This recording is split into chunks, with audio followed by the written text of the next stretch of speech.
The views expressed and the opinions given by their guests do not necessarily reflect those of the Odyssey Files hosts, its affiliates, or its sponsors. This is Susan Slaughter from Paranormal Caught on Camera, introducing you to the most epic show ever, the Odyssey Files with David Soyering and Michael O'Neill. You're welcome. Pew, pew, pew, pew.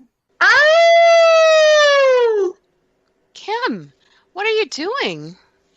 Well, I'm telling Mike and Dave, it's time to get on the show. Oh, well, the Odyssey Files starts now.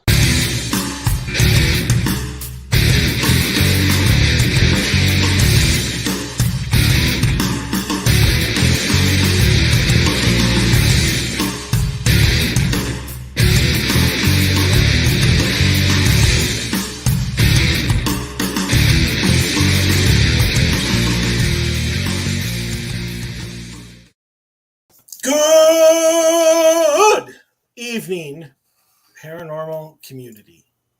It is 7:15 instead of 7 o'clock because apparently, as your host, I needed to have my laptop get all effed up right before we were going to come on the air. So we had to spend some time to fix that. So, as your host, I brought us here for the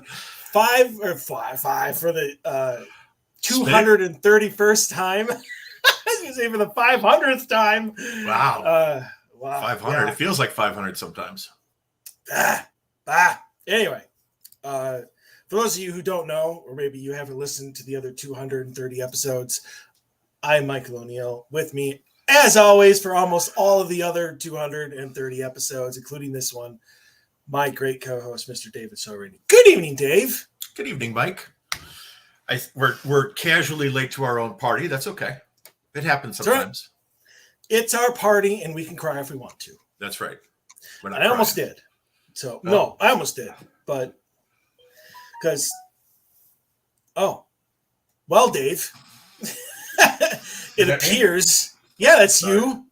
I don't have that. I left my phone in my room. But, never mind. Anyway. Yeah. So, boy, we're just all sorts of effed up today. Well, usually it's off, but because we were scrambling, I had it on in case you sent me a message, and I had my phone with me, so I wasn't sitting at the computer. Right.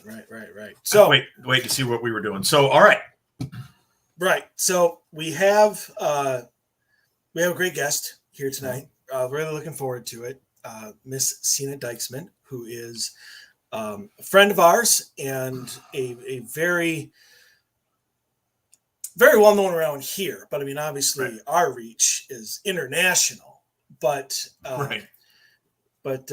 very, very talented psychic medium, and probably one of the best that I have come across, besides Mr. Kenneth Boggle. But with that said, sometimes, and this is in no way like an insult or any sort of like a demeaning comment on her, because she tells it as she sees it. You can't expect anything beyond that. But sometimes, and she knows this from me, she says shit that's batshit crazy. And even tonight, so one of the topics we're going to talk about tonight is Bigfoot, and because she claims to know everything about Bigfoot, and so we're going to test that. Are you like breathing through your mouth, or what are you doing? I was looking something up for the show. Oh, something you're just. Yeah, that was me. Yeah, I got sidetracked because I was deep in thought with what I was doing, listening to you. Obviously, you weren't listening to me at all. No, I was, because you said that she's good. Cena's coming on the show, and that she's got some crazy ideas, and we're going to talk about Bigfoot. Yes, we are going to talk about I heard you. Thank you. And that even she says that it's going to be tough to believe what Bigfoot is. So if she says it's out in left field, we're not even going to be in the parking lot. Or it's going to make her, perfect sense. Yeah, it's going to say, or her way out left field is going to be like, oh yeah, well that's the same thing we were thinking. Could be, very well could be. We'll see, right? It'd be interesting. I can't wait to find out. So right. So I don't even know what it is because all I know is what she has told me about like what she gets from Bigfoot. But I've always thought that why isn't it that you have a lot of these Bigfoot shows don't have mediums like on the team. Like I would think that if you put a medium on the team that go out squatching, that you might actually get a better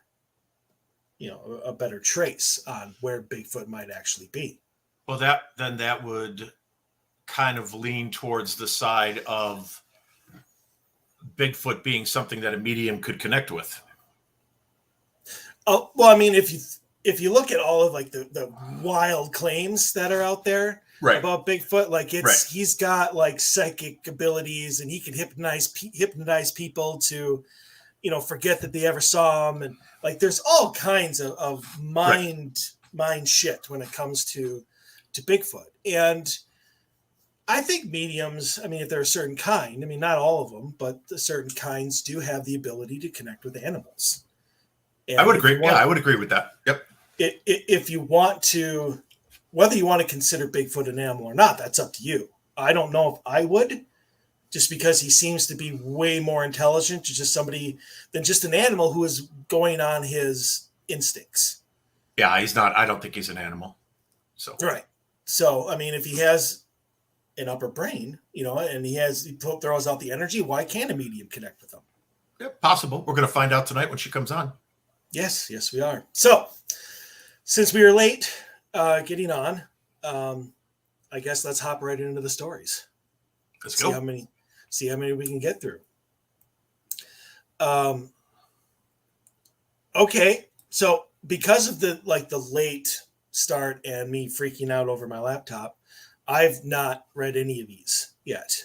Good. So I do not know what they are, and I just read the title of the first one, and I already want to puke. Like, this is disgusting. All right, I grabbed all short ones tonight, so maybe we'll get lucky and get through. I got 7 of them, so no long ones. All right, good.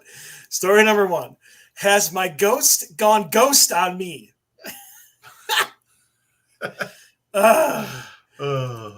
For the past year, I've had an extremely quote-unquote active bedroom.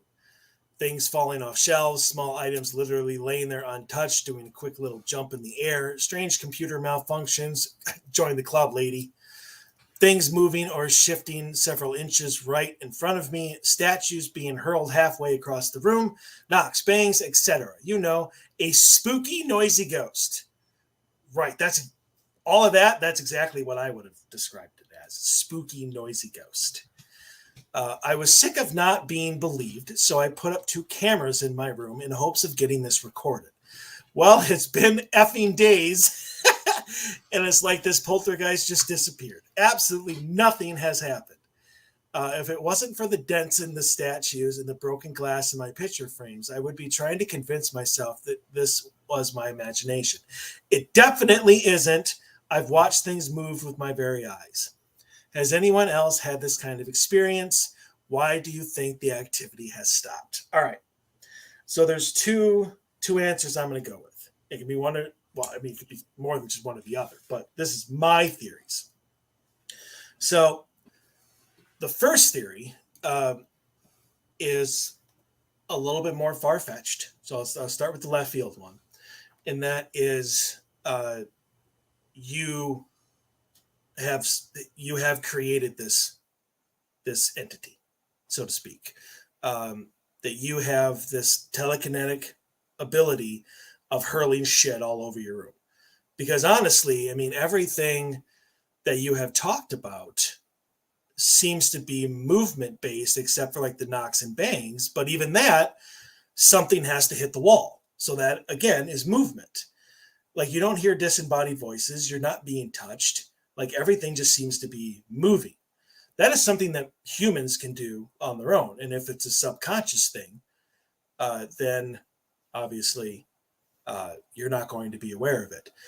But now that you're trying to get this to happen, and that you are paying attention, like almost like the what is the phrase? Like a pot of water never boils when washed.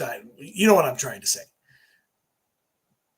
Well, you're gonna have to turn on your mic in order to respond. So, Yeah, a watched pot of water never boils. That's right. A washed pot never boils. That's Right. I knew it was something along those lines, but Yeah. I was typing, so I didn't want to. I'm trying not to type on the show. Well, good, because that can be heard. I know it can. That's why I'm trying to remember to mute. So I'm in the middle of a breaking news story. So I understand. So, but yeah, so I think that's one explanation for it. The other one, very, very much simpler, is it knows you have cameras on it and it's not interested in having you record it. And I have actually wanted to test that theory for a long time. If you go back to, I think it was the round table discussion with Michelle Belanger and Heather Tay. I think that was the show. I know it was Michelle Belanger, but I asked her about whether she thought if you have cameras, whether it's a DVR, whether it's a camcorder, if spirits know this and are less likely to come out because they don't want to be recorded. And she didn't think so. So, I mean, I've still tested it. I've tried to do some investigations with the bare minimum of video. Haven't really noticed much difference than with and on. So that's still an ongoing investigation.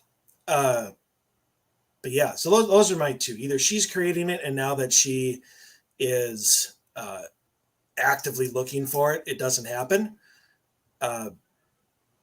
Or it knows that you have cameras up and it's not going to give you that satisfaction.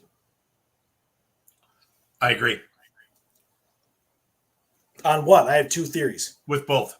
But I think that if it's her, I think if she's the one if she is the poltergeist agent, then it makes total sense that she is not going to be able to record it because she's cognitively aware of the fact that she's trying to record it. And so it's just not going to manifest itself. That makes sense to me.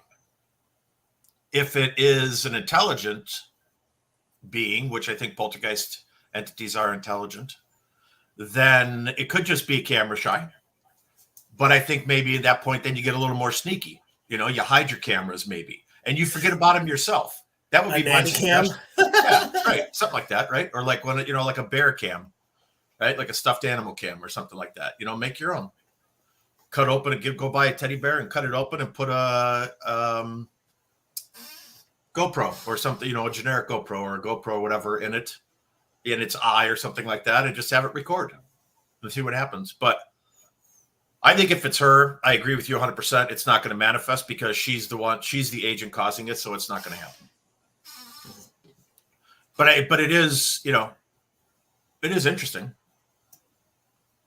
I agree. Like, that's a lot of movement. That is a lot. That is a lot of stuff going on for it to just stop, So I don't know. I don't know. I would try I guess my best advice here would be to hide the cameras and forget about them herself if possible. And then if she's not thinking about them, then maybe she'll be able to continue manifesting this energy and actually catch it on camera. Now, what is that going to prove? It's not going to prove anything other than the fact she's not crazy and things are actually flying around the room, or loud bangs or whatever the case might be that's happening that she catches on camera. Is that going to prove what exactly it is or what exactly is causing it? Absolutely not. But is it going to back up her claims? Yeah, absolutely. I would say the broken picture frames back up her claims. Unless you got a whole bunch of self-doubters in the house that are like, oh, you're just silly. You just think blah, blah, whatever. I hate people like that. I actually had an investigation this weekend. And before we were doing it, one of the ladies there was telling me about another home that had activity or whatever. And one of them was like pictures falling off the wall. And, so I was going over, well, this could be this could be this. And I'm like, as for the pictures, I'm like, you could just suck at hanging photos. Right. You have to look at it. So the most impressive photo that I ever saw coming off a wall was one of those giant collages. You can't even see my arms. Like great big one. One of those giant collages that had a wire hung to it with a nail that was bent upwards with a head on the nail. And it was in the stud. And it was one of those big, heavy, like where you could put like 10 different family photos and it was all cardboard cutout type of thing. Big, heavy glass frame. Sitting on the wall in the living room. The thing goes whipping like a Frisbee and lands on the floor in the kitchen and bangs into the kitchen table during an investigation years ago. And didn't break. And I don't know how the hell it got thrown that far and didn't break, but I'm like, there's no way in hell that thing came off the wall all on its own. And it would have obviously just fallen straight down due to its weight. There's no way in hell it would have flown across the wall down. It actually went down the hallway and into the kitchen. Not 20 feet, but I don't know. I'd say the whole thing probably went 10 to 12 feet and slid across the floor another 3 or 4 feet. So, very, very interesting. So does it happen? Certainly. Does it happen to her? Oh, I don't know. Take it at a grain of salt, right? I think so. I'd be interested. This would be like a good case right here. Like this would be a great client. Like I got all this weird, crazy shit going on, and I got with this huge bucket list of stuff that's happening, and then you set up cameras and everything stops. So you got to be kind of sneaky, and then you sneak a recorder in there, and then you sneak something else in there without her knowing, type of thing. So, all right, moving on. You got anything else on that one? Nope. Okay. Waking up at 3:30 a.m. every morning. Question. The last 3 days, I have been woken up by a burning smell similar to burning toast, and it is always around 3:30 a.m. every morning. This morning, no burning smell, but my smoke alarm went off for 5 seconds. We have checked all smoke alarms, and no low battery indicators are apparent. Each time I wake, I feel like I'm not alone in the room and am absolutely shaking with the fear that this could be due to paranormal activity, seeing the significance that these events occur at the witching hour. It could, of course, just be nothing, but I would like to get your feedback. We also have been living across the road from an old graveyard, but have lived here 5 years with no other viable activity. Why am I being woken up? Okay. I'm going to say that living across the street from the old graveyard has nothing to do with what's going on. To me, my gut tells me that, and I'm taking out the whole witching hour thing too. To me, this reads all about a foreshadowing of something trying to warn you that there's going to be a fire in your house. And that's what I'm going with. Like this is whether you want to say it's a guardian angel, whether you want to say it's one of your relatives, if it's just the universe, I don't care what you want to chalk it up to. Something is waking you up at this time because somewhere in the very near future, I think that there's going to be a fire in your house. And so whatever it is that's waking you up is trying to tell you to be prepared or to do something to stop the fire from happening. So I would go around the house and make sure make sure that you don't have like your hot water tank closed in with like old rags or clothes or boxes of crap or paper or something. Check your furnace, make sure it's clear. There's nothing around it. Make sure you don't have anything that's flammable. That's all I can say, but I think that's what this is. I think this is a perfect example of a foreshadowing of an event that's going to happen in your life. That's all. Okay. Right. So I want to take a slightly different stance, and it's going to sound crazy. I think it's doable, but okay. So the thing that caught me on this one is similar to burning toast. So my terminal is right next to a coffee making place. And every day it smells like burnt toast. That's exactly how I describe it. It is the smell that comes off coffee grounds being fire roasted. Well, I mean, it's a distributor, so I don't know if they make it. I really don't know exactly what, but it's a big ass warehouse. They ship coffee out, and I think that they they also manufacture it. Like they probably bring in the beans or whatever and roast it, and then because they have their own brand, or not roast it, but like grind it up and stuff like that. But every day, when I come into work or go out to work, if they're working and the wind is the proper direction, which a lot of it is because we are east of them, it smells exactly like burnt toast. I've described it that way for years. So I'm wondering if maybe somebody has messed with his coffee maker in the kitchen, which almost all people have, and somehow set up a timer that the coffee maker turns on at 3:30 or 3:15 or whatever time it takes in order to get that to him to smell it. And you're out in left field. I'm just saying, You're out in left field. If the coffee maker turns on, and they do have coffee makers that have timers. I have one that's sitting right upstairs. Yep. Exactly. So if somebody messed with it, or accidentally hit a button. I agree, but then he would have a pot of coffee, and I think that would be something he would say like, "Hey, something else is also turning on my coffee maker at 3:30 in the morning." Who knows? Right? I mean, that makes sense to me that he would say something like that, like, "Hey, and by the way, this entity is brewing coffee in the middle of the night, bastards." But Coffee's not necessarily. Expensive. If there's no water or grounds or anything in there, it may just turn on. Right. Then the coffee pot would overheat, and then it would smell like a burning sensation. Yeah, the burning, right. And then obviously it had coffee grounds. So there's the burnt toast smell. And if it gets overheated or whatever, it may send up a puff of smoke or something like that because it's overheating, which will set off the fire alarm really quick. Right. So, which goes back to what I said of a foreshadowing of a potential fire that's going to happen. Well, yeah, but I mean, I don't think there's anything paranormal happening here whatsoever. Okay.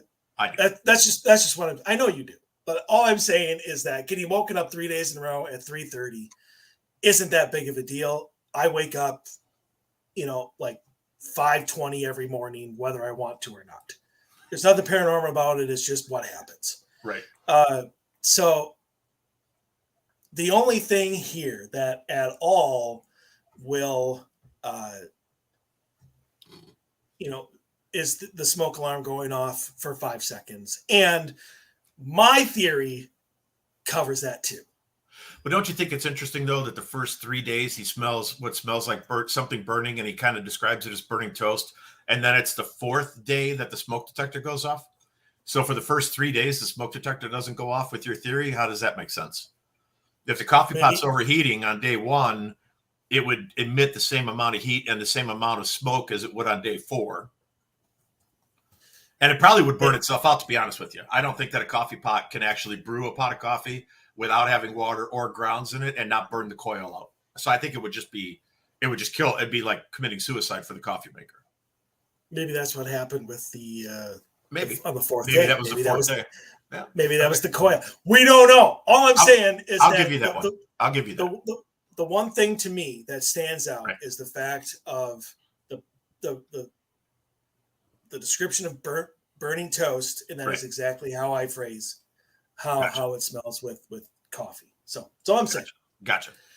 I should have never given you this next question because this is going to take up the whole rest of the 20 minutes. Help with equipment for ghost hunting. Oh, yeah. It's almost like a gift.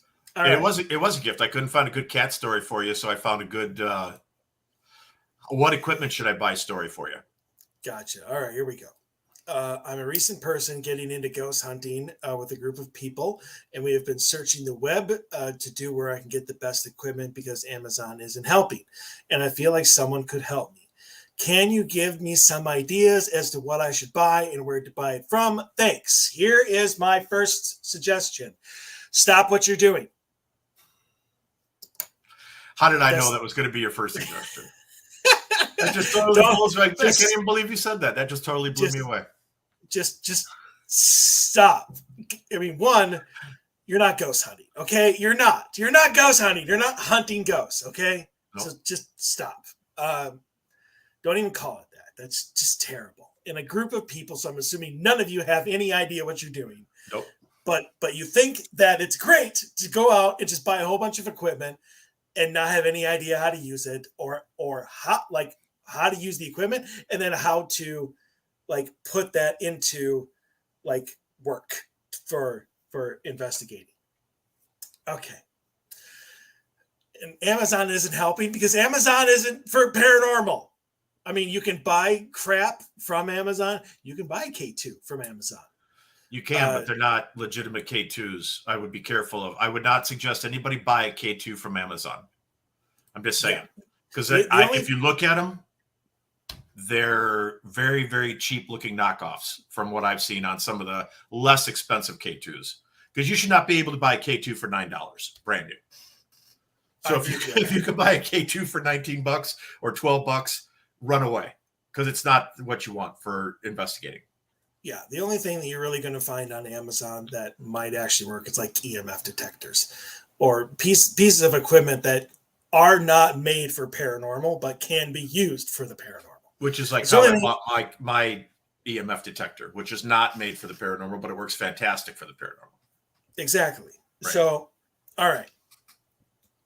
Best place, I mean, if money's no issue because they are pretty expensive, especially in their shipping. Ghost Stop, ghoststop.com.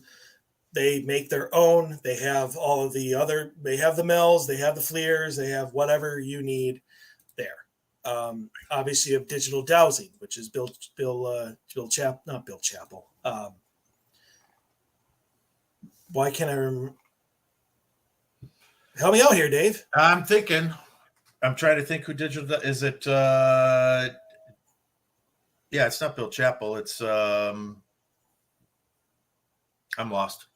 I got nothing. I can't believe you can't remember his name. It's not popping into my head. It's not the guy who created the Mel, is it? No, that's Gary Gulka. That's Gary Gulka. Yeah. No, this he's the one that invented like the SLS and like the Odyssey. Well, SLS is Bill Chappell.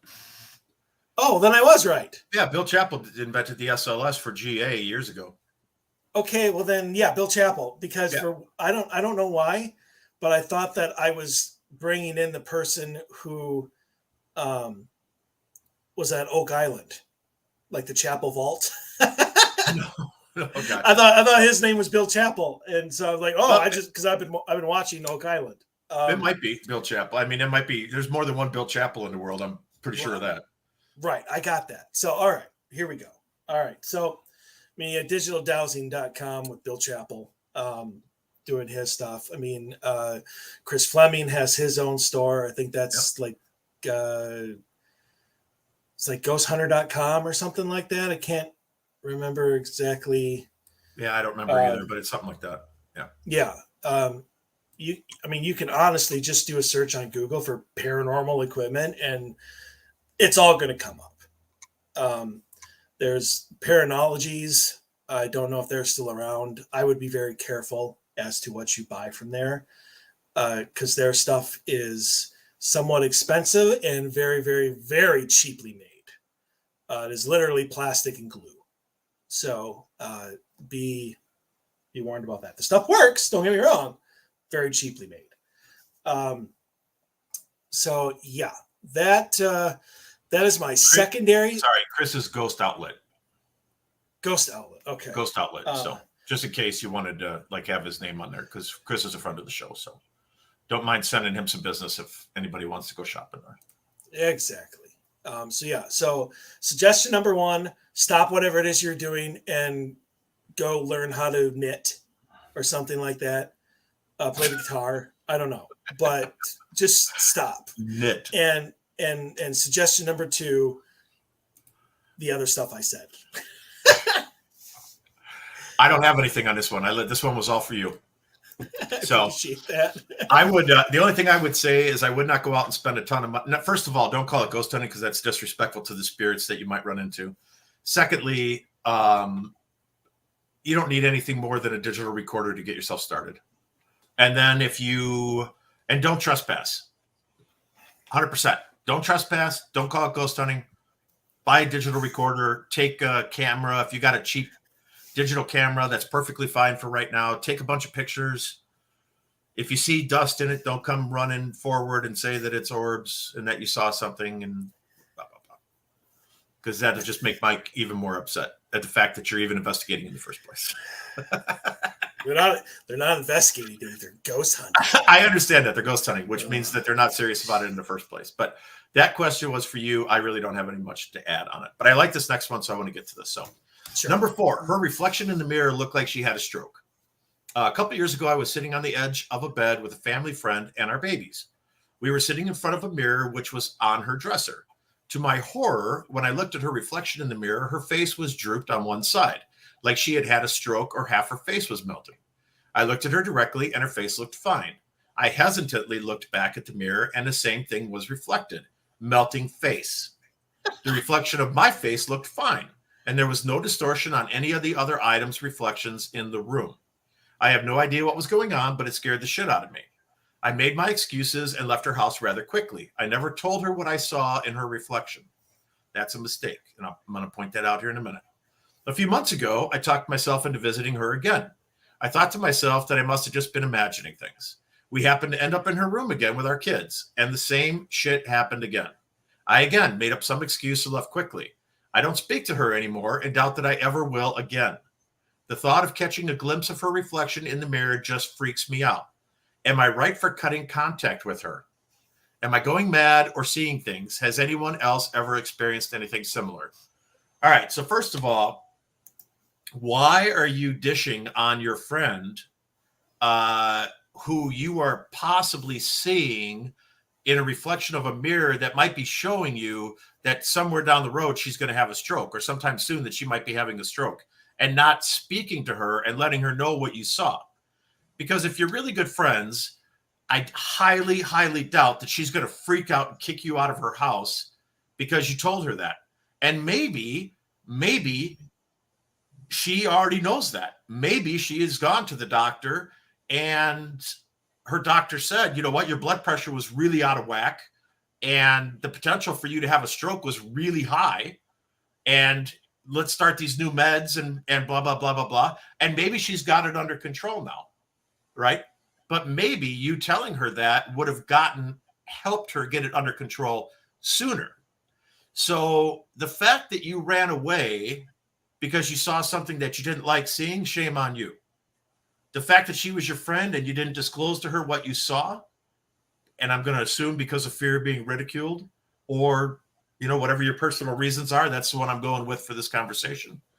I just can't forgive that. I mean, if somebody looked at my reflection in the mirror and saw something they shouldn't see, I would want to know immediately. Tell me what the hell you saw, because if it's something that I need to know about, that's important to me. I don't plan on dropping dead anytime soon. I want to know. So if you see me having a stroke, if you see me with droopy face, if you see, I don't know, my head all bloody, whatever the case might be, if you see something in my reflection of a mirror that I don't see, don't freak out. Just tell me about it. Tell me what you see. Let's discuss it. And then we'll try and work ourselves through it. And as my friend, you should be okay with that. So I'm going to say, no, you're not right for cutting contact with her. I think that's the absolute last thing you should be doing. I don't think you're going mad or seeing things. I think that you are seeing potentially a glimpse of the future in her mirror. And as we've talked about hundreds of times, mirrors are portals. And actually, I'm going to bring that up tonight with Sena. And then, has anyone else experienced anything similar? I have not. But had I experienced something like that, I most certainly would have told the person that was involved in it with me. All right, that's all I got. I'm off my soapbox. All right, time for me to climb on it. So, first, I think you are absolutely right for cutting contact with your friend, because your friend deserves better. Your friend deserves better than to have somebody like you in their life. That is ridiculous. Like, beyond ridiculous. I've heard some dumbass shit in my life, especially in my paranormal career. But seeing a droopy face in the mirror, so I don't want to be friends with you anymore, takes the cake. Like, beyond so. I just, like, this is one of those, like, psh, psh, you know, where he's just, right. Like, take the glove and just, like, right. Wake up. Right. That, okay. That's all I'm saying. So yes, you are perfectly right to cut contact with your friend, not because of what you saw, but because you're stupid and not a good friend at all, apparently. And especially, why would you not tell her? Why would you not go, do you see that as well? And if you don't, well, then maybe you are insane. Who knows? But I mean, you can't sit there and be like, I saw something scary in a mirror and not have it confirmed, or not have it think that maybe you are the one with the mental disease, which you probably are, or do. So I'm sorry, I'm just angry because that's crap. To the actual mirror itself, who the hell knows? It could be an angle. It could be a smear on the mirror that's making her face look like. I mean, you don't know. I mean, that's why It'd be odd if it happened twice, though, right? And I agree with you. That's why you would ask. But it would be very odd that it happened on 2 separate occasions, with some time in between, and that nothing else looked distorted. So. No, I agree with you. I mean, if it was just the one time, then I think that the maybe I would agree with you 100%. It got some grease on there, like she accidentally sprayed some perfume or something like that, deodorant. It's distorted, right? And then she cleaned it. Now it's not there. Yeah. So I mean, exactly. But since it happened twice, I mean, yeah, the fact, the odds of being in the exact same position is very, very small. Right. But who knows? Maybe she had something in her eye. I mean, I just don't know because I mean, it's a mirror, and she didn't confirm it with anybody. She didn't do anything that she was supposed to. Right. So I don't know. I just wanted to take my time on this one and just lambaste her for being an awful person. I agree. I totally agree. This one offended me too. Like, be her friend. Tell her what you saw and share it. Whether she's going to have a stroke or not. I mean, who knows, right? Who knows what the universe holds for your friend? But don't run away from it. Good God, it scared the shit out of you. Really?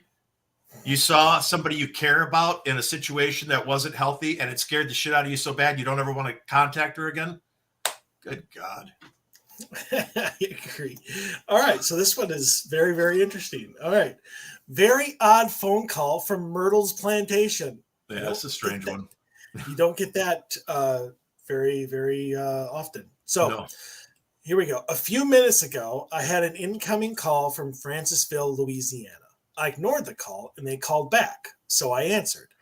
There was a woman's voice, super raspy. She said, I heard you have a birthday coming up. I have a present for you.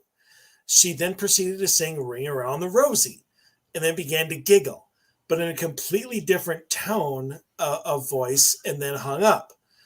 I Googled the phone number and found that it's from the Myrtle's plantation. I called the number back and a young woman who works there answered the phone. I explained to her what had just happened and asked her if the place is haunted. She said it's the most haunted home in America. All of the hair in my body is standing up. I'm thoroughly freaked out. I live in the Northeast and have never been to Louisiana. Could a spirit from that location have called me, and why? By the way, I do have a birthday coming up in less than a week. Whew, okay. I might have to, this might have to be the first question for Sena. So that's a strange question, man. When I saw it, I was like, oh, this is a ringer. It's a ringer. So the only thing that I can think of, and she can tell me if I'm right or not, or maybe on the right path, is in some way, if there is a spirit at Myrtle's plantation that is somehow linked to this woman, right, and knew that she had a birthday coming up, and wanted to call, but still, very, very odd, especially when you don't even know what Myrtle's plantation is. Obviously, we do. Right. I don't know if I would call it the most haunted home in America, but not far off. It's haunted. Yeah. It's definitely active, definitely haunted. Yeah.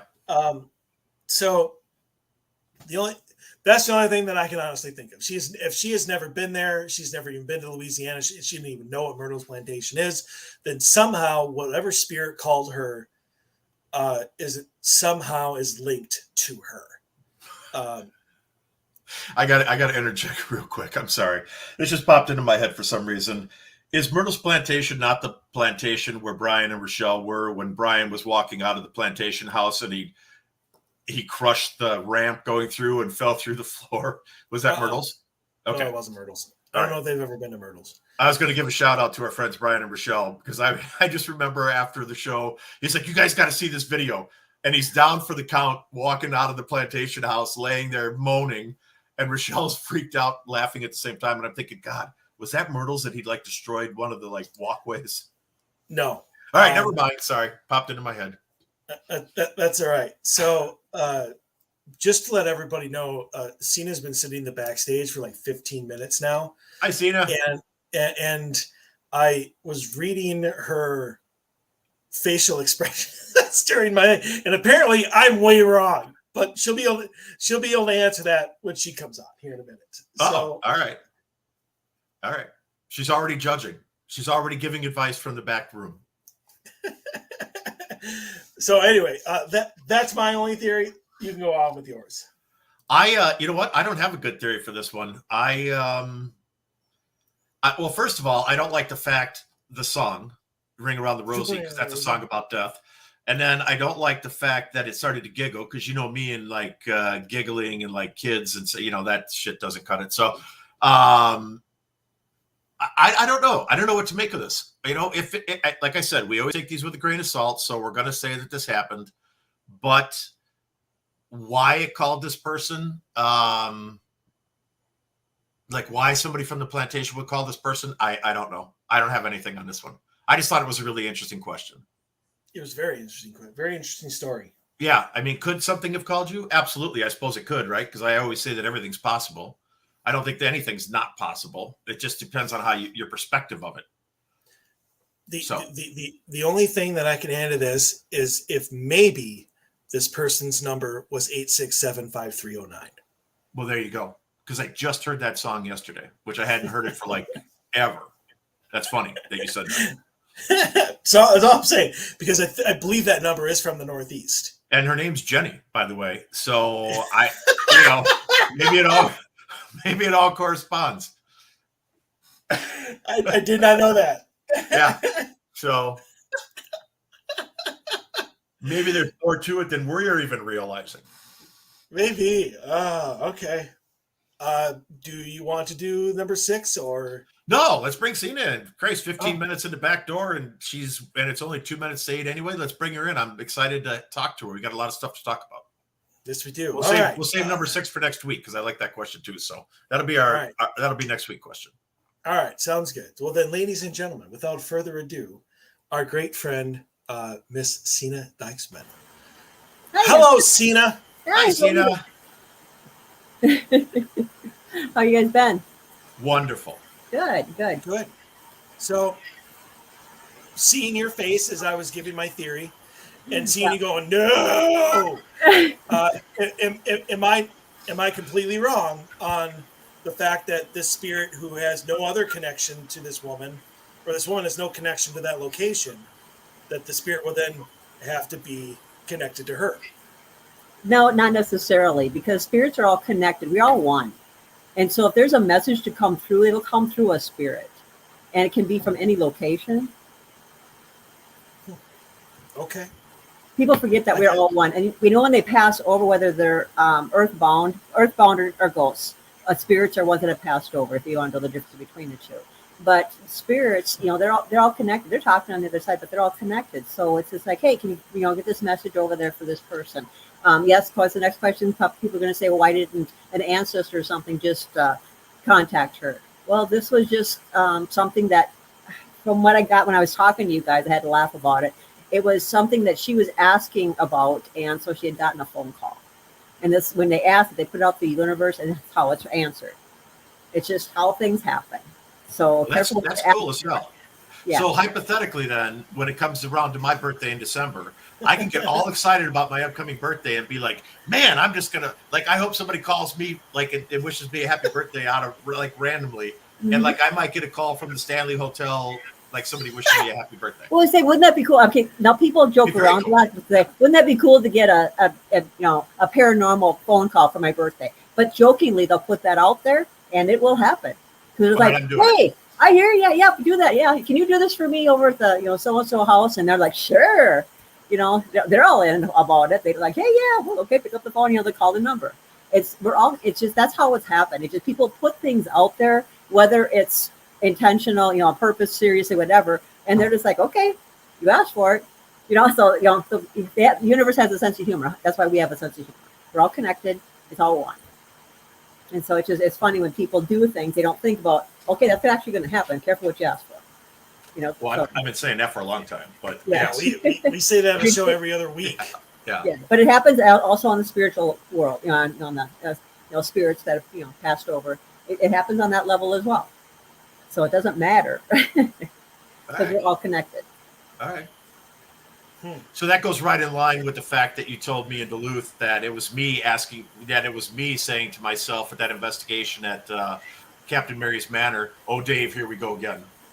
Yes, because Remember when I told you that after one of our investigators got scratched, and I'm like, so who, like, that somebody had said, "Oh, Dave, here we go again," "Oh, Dave," and you're like, that was you telling yourself that. And I'm like, what? Yeah. What Well, do you mean? Yeah, people don't realize it, but we live past, present, and future at the same time, and that was your future self, actually, literally giving you a message from you talking to yourself in future tense. There you go. Just confirms that again. I find that fascinating, by the way. I find it a little mind-boggling. I'm not going to lie. I mean, it's a little, it's not hard to swallow, but it's a little like, okay, let me digest that for just 30 seconds, right? Mm-hmm. But then I can see where I can see that, right? I can see me saying that to myself. Here we go again, Dave. Somebody got scratched. Like one of my teammates got scratched. Here we go, right? It's time to throw the gloves on again, type of thing, right? Because that's what I do. When anybody gets hurt, I'm always the first one to jump in. Right. So, yeah, it's just you have a sense of humor. You just we just evolve. We continually. Sorry, I'm trying to light the computer. But yeah, it's just we continually evolve, but we're the same person. And so it's not like anything's going to be different. Your future self isn't going to be pretty much different than yourself, except it's a little bit more mature and more wise. That's all it is. And so you're going to be saying a lot of the same things. But they'll still talk to you. If they're going to give a message to you, whatever, even if it's a small one like that, they're still going to relate to you at the level you're used to. So then, do we communicate with past self? Yes, you can. You can't. We can, or we do. I mean, do you have to specifically do something to communicate with past self, or does that can that just show up as well as like what happened to me with future self? Like it happened. Well, it's both ways. It depends on how evolved some people are. Like I do past life regressions, so I can literally go back and talk to myself and future wise or past wise. And there's people. Okay, and this is something people have been falsely told. They talk about the butterfly effect. So if you in your past life, anytime like that, if you visit that, you got to be careful. You have to stay on the road because you don't want to change that. False. You can change your timeline. Your line. You can change that. It is falsely told. So you can go back as long as you don't change. Now everybody else has a part, so you cannot interfere with their lessons and what they need to learn. But you can change your own timeline. Isn't that like Final Destination though? Like the universe is going to come back and see that's falsely told. People don't really know this, but you can literally go back and change. No, that's what it's been falsely told. I'll tell you that right now. So if that's the case, then have there been examples of people who have gone back and bettered their life? As long as they don't affect anybody else's. Okay. All right. It cannot affect anybody else's time. Okay, so that's the constraint. Correct. Is that you cannot, that's your parameters, is you cannot affect anybody else's life. So let's say that you could not go back and like have the right lottery numbers because that would be stealing the lottery from the person who won it. No, Right? it's So another in that no. example, you could not do that. Everything You would is alter their life. everything is energy.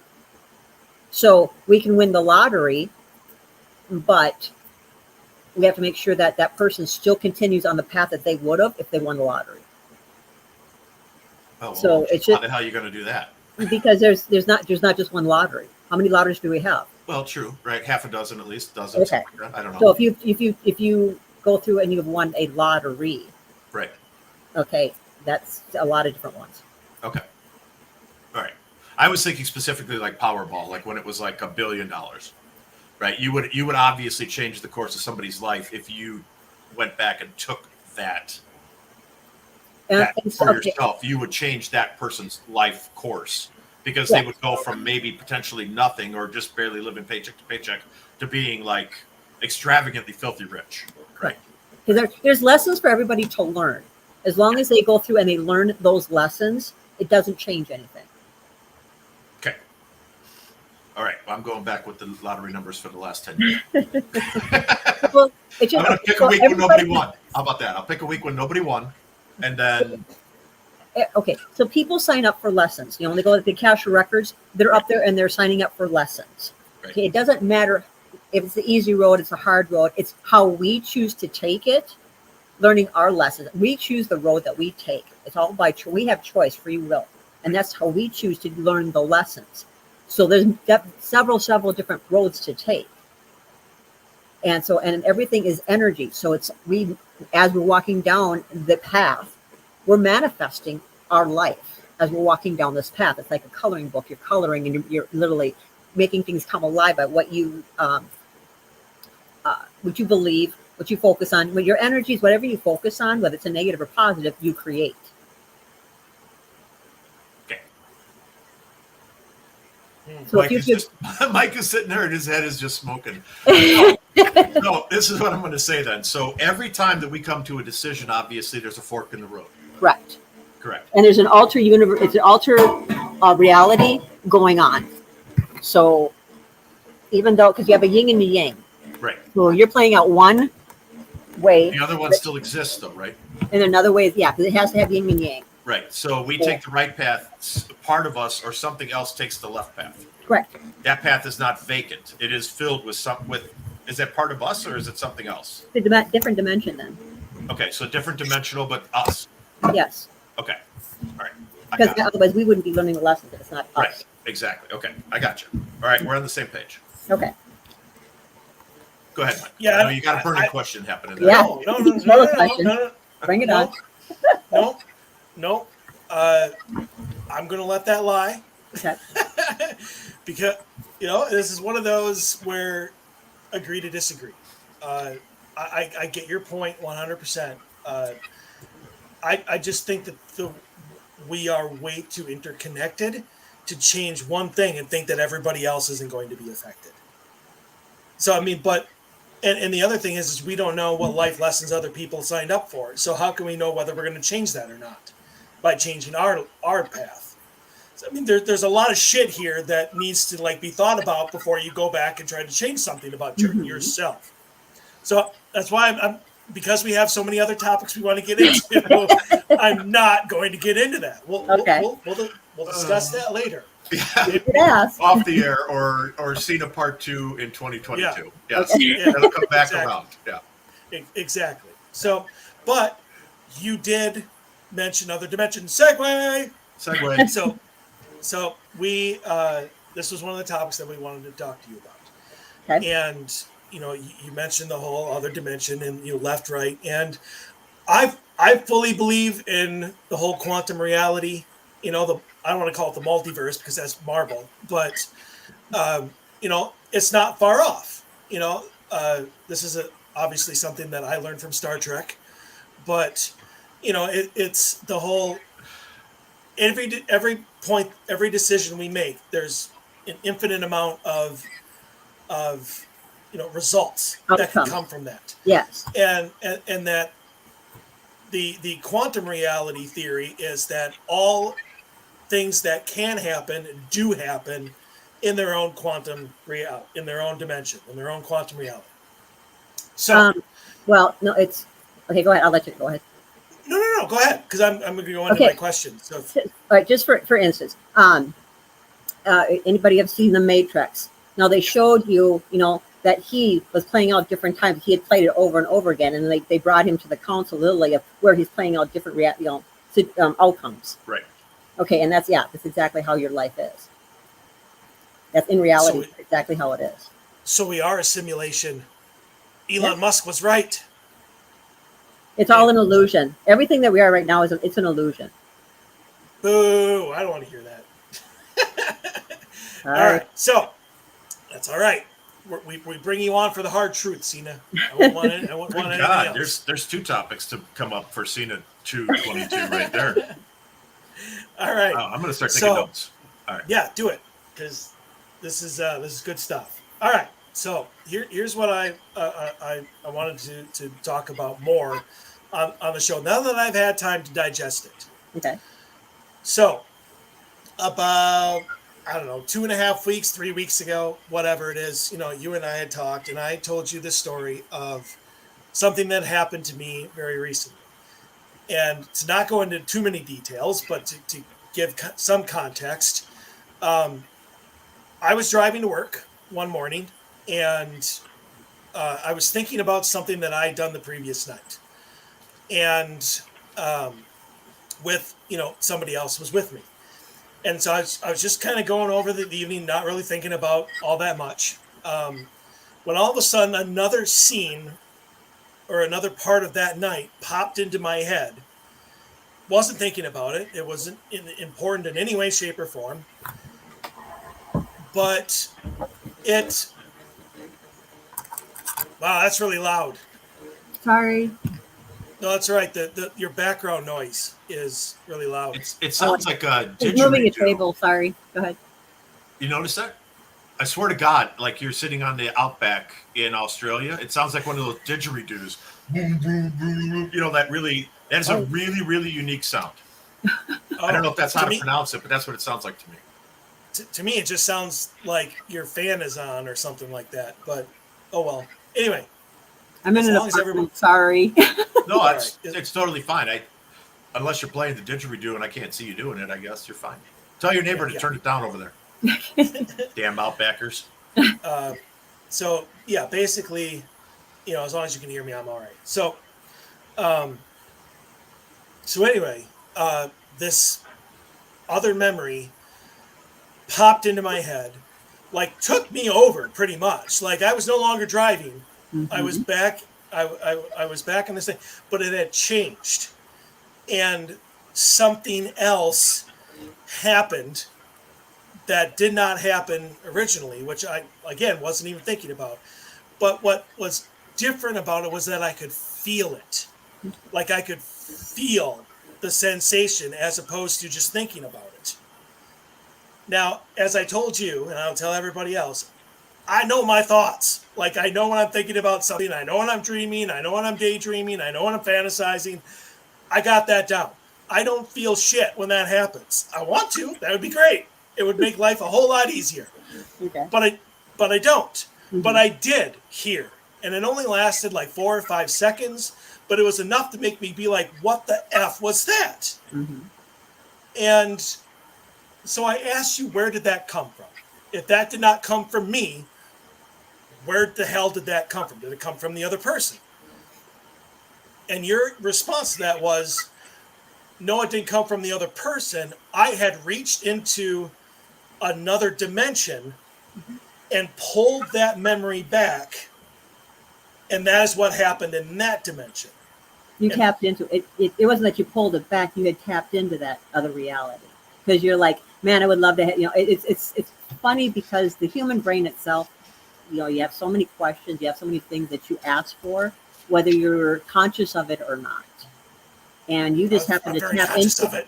Yeah, you just happen to tap into another dimension where it actually was happening. How does anybody do that?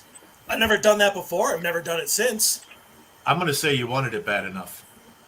Your higher self wanted to show you at one time, right, in another reality or another dimension, that it did happen. Well, my higher self needs to get his ass back here and show me some more. So that's all I'm saying. Because it was. Don't get me wrong. It wasn't. It was great. It was a great memory that wasn't mine. But what is it doing there? Was my question. Okay, but first I got to ask you. At the time that this happened, I didn't ask you this before. You were pretty down at the time, right? No, not really. Dave's shaking his head. Yeah.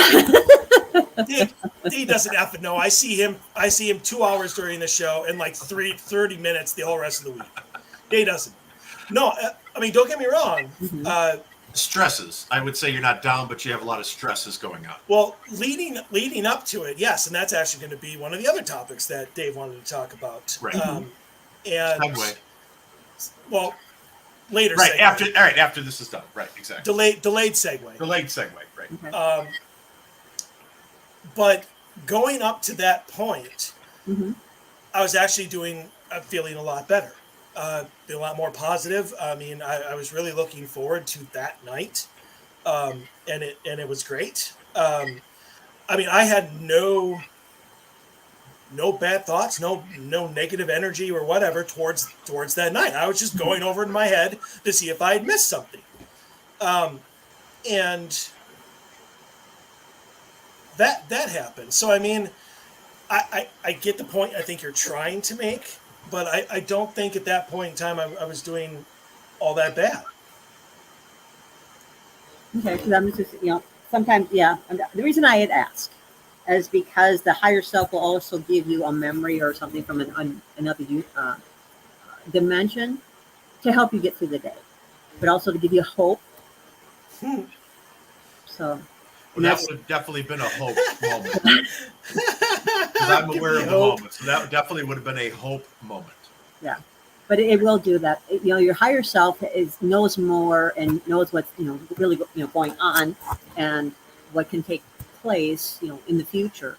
So it was just giving you like, yes, that can happen. So don't lose hope. So. I think my higher self is a dick.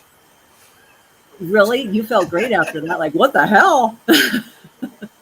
That was when I thought it was coming from the other person, but apparently not. So apparently I got to go into some other dimension in order to get anything like that. So like I said, the opposite's happening in another dimension. Yeah, you already talked about that. That's your higher self. It's happening opposite in another dimension. Right. So you haven't evolved enough yet to get to your higher self. Because Mike and I have had this evolving conversation for about the last decade. I'm evolving, Dave. He's evolving. That's it. That's our tagline, right? I like Mike. I told him years and years and years ago. I'm like, you got to evolve. And so now the running joke is, I'm evolving. Every time he takes a step, he's like, I'm evolving. I know you are. I can see it. Anytime, with that equipment, with the ghost, if I just would have answered that question, you'd been like, "What was that?" I thought you were going to. I'm evolving, Dave. You are evolving, absolutely. Every but not day that much. Not that much. Baby steps, buddy. Baby steps. Baby steps. So I mean, go ahead. I was going to say, is this obviously this is something that I did? I have no idea how to do it. Something I was shown. Whatever. Is this something that everybody can do? Like I said, it's just the higher self. If it chooses to show you something from another, it's just that's how. Okay. Yes, to answer your question, depending on how evolved spiritually you are, you can tap into any dimension. And the layers right now, it's really thin layers now in between dimensions, between past life. We live, like I said, we live past, present, future right now. So they're getting the. Why is it thin? You got to answer that question before you elaborate. Why are layers thin right now? Because of it's with the big awakening and everything like that. Everything is really coming together with these people spiritually, highly. All I can say is highly evolved beings that are.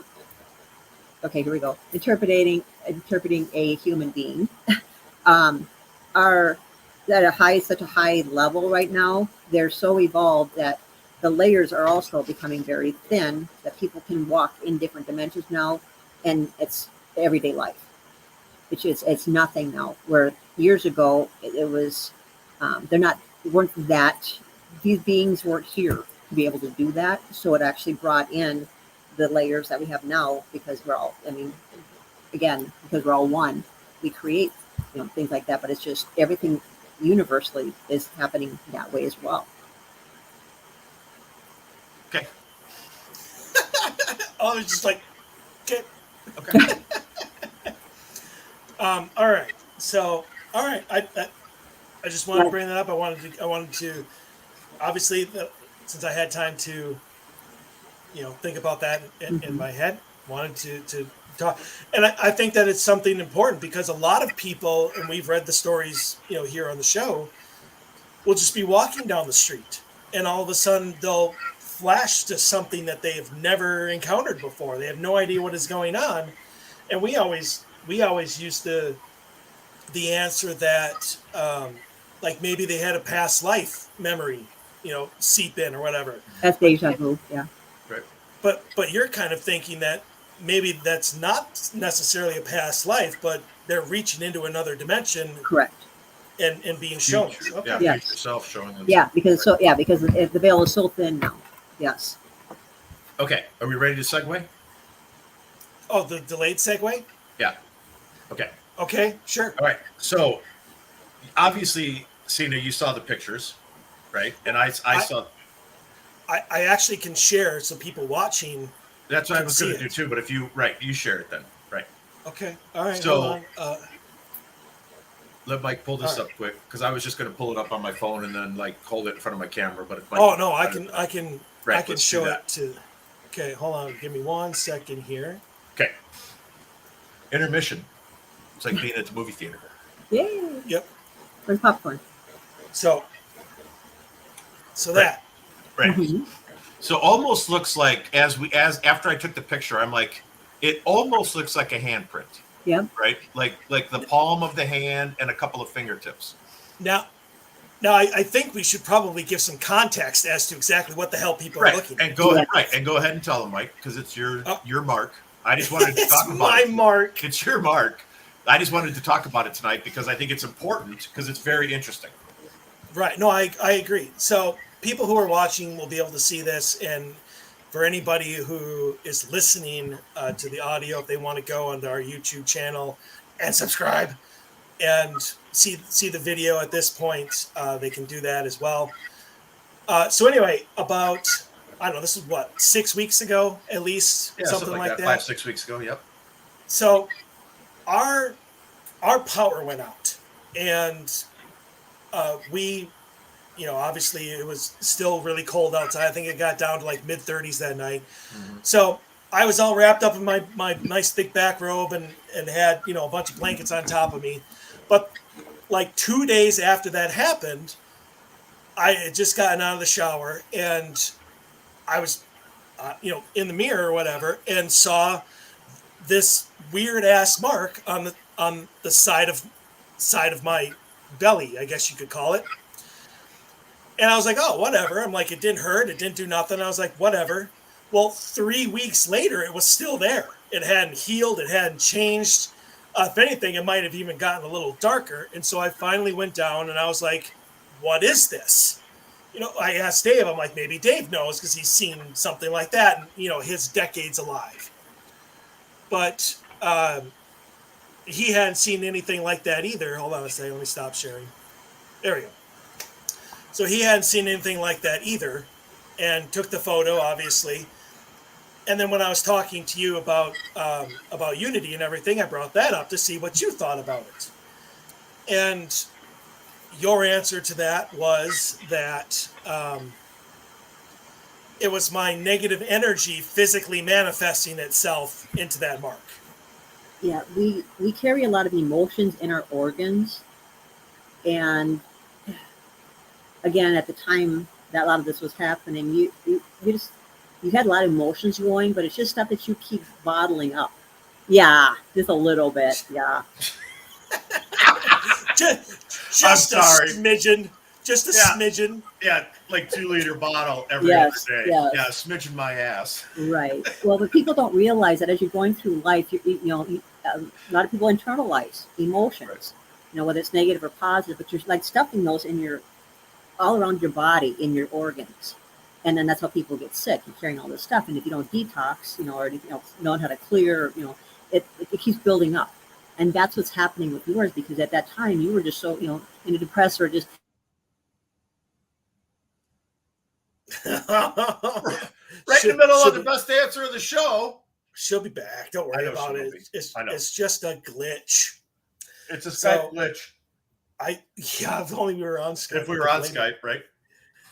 So, all right. Well, let's fill in this hour. Let's fill in this.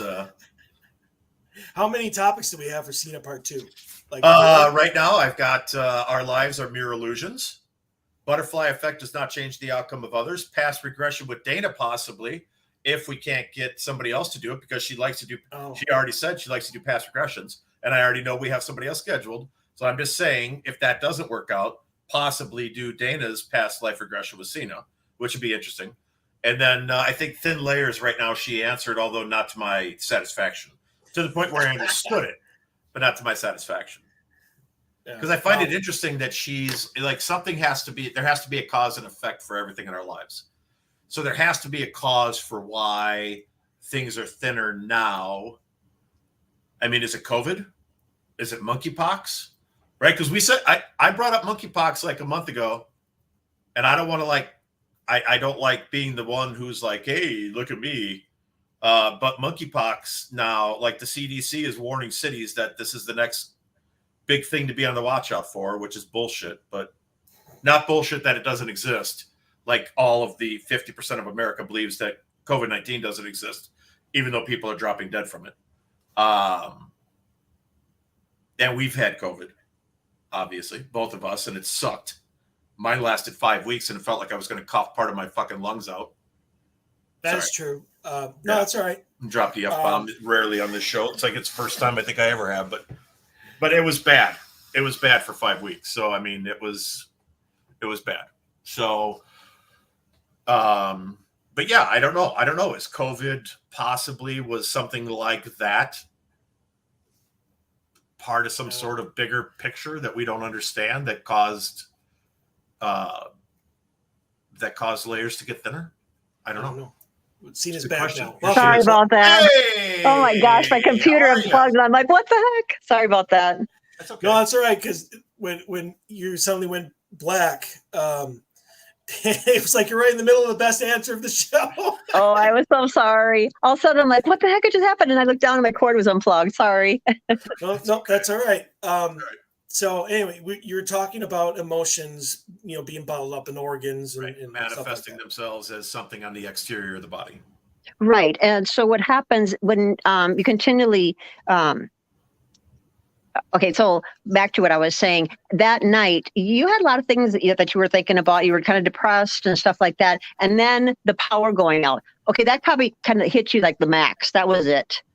And so that was more added to what was already inside. And so that was like what's coming out.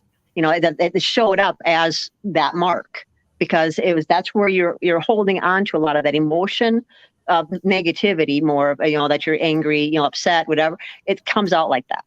And literally, because so much that you're holding on to, you internalize. When you internalize that and not let go of it, it's going to show up one way or another. So what you're saying is that I hold my negative energy in my fat roll. No, it doesn't. It's in organs. It's in organs. It's in, certain parts of your body. And that just happened to be one place where some of your the negative energy is, that you store, because you get upset. And then, like I said, that kind of put you over the top. I was like, that was it. You were just like, what the heck? That was like it. And so it really came in, it's like just pile more on top of it. And then you ended up seeing it externally because of that. Well, isn't that a good thing though?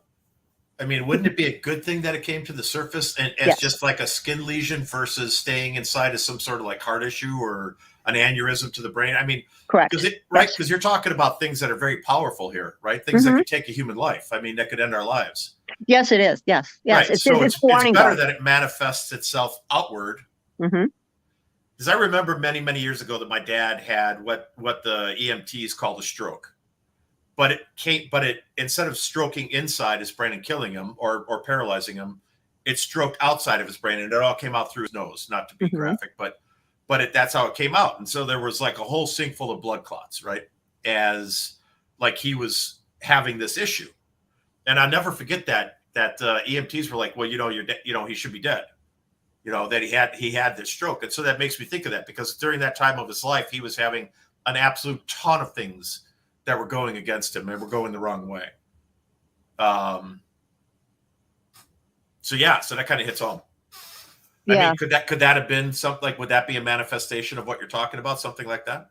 Yes, it's all, like I said, it's all, and emotion, people don't realize how much emotion affects the human body. And if you keep internalizing things. So yeah, a lot of those are warning signs, or, it's just, it comes all the way from childhood. These are all bottled up from childhood. And so you continually, when you don't let things go and you just like, oh, we're just going to internalize that. We're not going to let it out. We're not going to, just kind of suppress it, keep putting more and more inside. And it ends up in your organs. You wonder why you hurt, or end up with sickness, illness, or brain seizure, whatever it is. You're holding it on to certain parts of your, brain, bones. It can even be, it can affect your bones. It's whatever, whatever you're going through, whether if it's childhood memories, that you're just piling on top of. It's just emotions that you're continually internalizing. So how do you wipe the slate clean? Learn how to clear or let it go. Don't take things so personal. Don't internalize it. Let it out in some way, whether it's going for a walk and just let it go. When I say let it go, people are like, what the heck? How do you let it go? It's not allowing it to hold you captive. It's let's see. So if you're walking through and you see something, and instead of reacting to it, blow it off. But you want to know how, so your question, to answer your question though, is to learn how to clear. Learn how to clear. I'll throw myself under the bus. And you and I had a private conversation a while ago, or a while back, right? That the thing that was in my house that when I was a kid, right? And the thing that I think that killed my dad is that I want vengeance on it, right? And that you told me in very plain terms was that I needed to let that go, because the only reason that thing still had life is because I'm giving it life. Correct. Energy. You're focused with any energy. So all of my anger and all of my desire for revenge, righteousness, however you want to, whatever word you want to throw in there, right? Throw in your own adjective there, is that I'm the catalyst that's giving that negative entity life. Correct. And that I'm holding on to it and not letting it go. So at that point, I took your advice and I let it go. And I don't feel like I used to feel, but there's still a little part of me, just a little part, smidgen, Mike, as Mike likes to say, that wants to put that son of a bitch in a clear acrylic box and put him on display for the rest of eternity, so that he can see what he did was not okay. Do you think he cares? No, not at all. Okay, then you gotta let it go. It doesn't matter. You have to let it go, because it's consuming you and living off of you then. So do you want it to continue to live off of you? Because that's what it's doing. You're literally like watering it like a plant, and you're giving it life. Well, can't I just step on the plant? Well, if it was that easy, but any kind of energy you put forth towards it, that's showing that it's still alive, is giving it energy to live. All right. Well, you and I are going to have to sit down, and we're going to have to cut that cord. Okay. All right. Because I've tried to let it go, but my dad keeps coming back into play, and I have a hard time letting that go. Okay. Now I'm just going to tell you, permission? Yes. Okay. Your dad is okay. And that was part of things that your dad had signed up for at a soul level. Okay. Let it go. Okay. You can't bring your dad back. You will see him in another lifetime. So this is what he signed up for. So it's not helping you to continue giving it life. So let it go. Don't give it no more power over you. Okay. All right. Cut the cord tonight, baby. Okay, you got it. Mike's like, you're so full of shit, Dave. I have tried, and I'm a lot better than I used to be. So, but every once in a while, it pops back in my head. It's the human emotion that you feel doesn't allow you to let go. That's the problem about human emotions. We have a hard time letting go because of emotion Right. and how it affected us. When you stop reacting, then you control the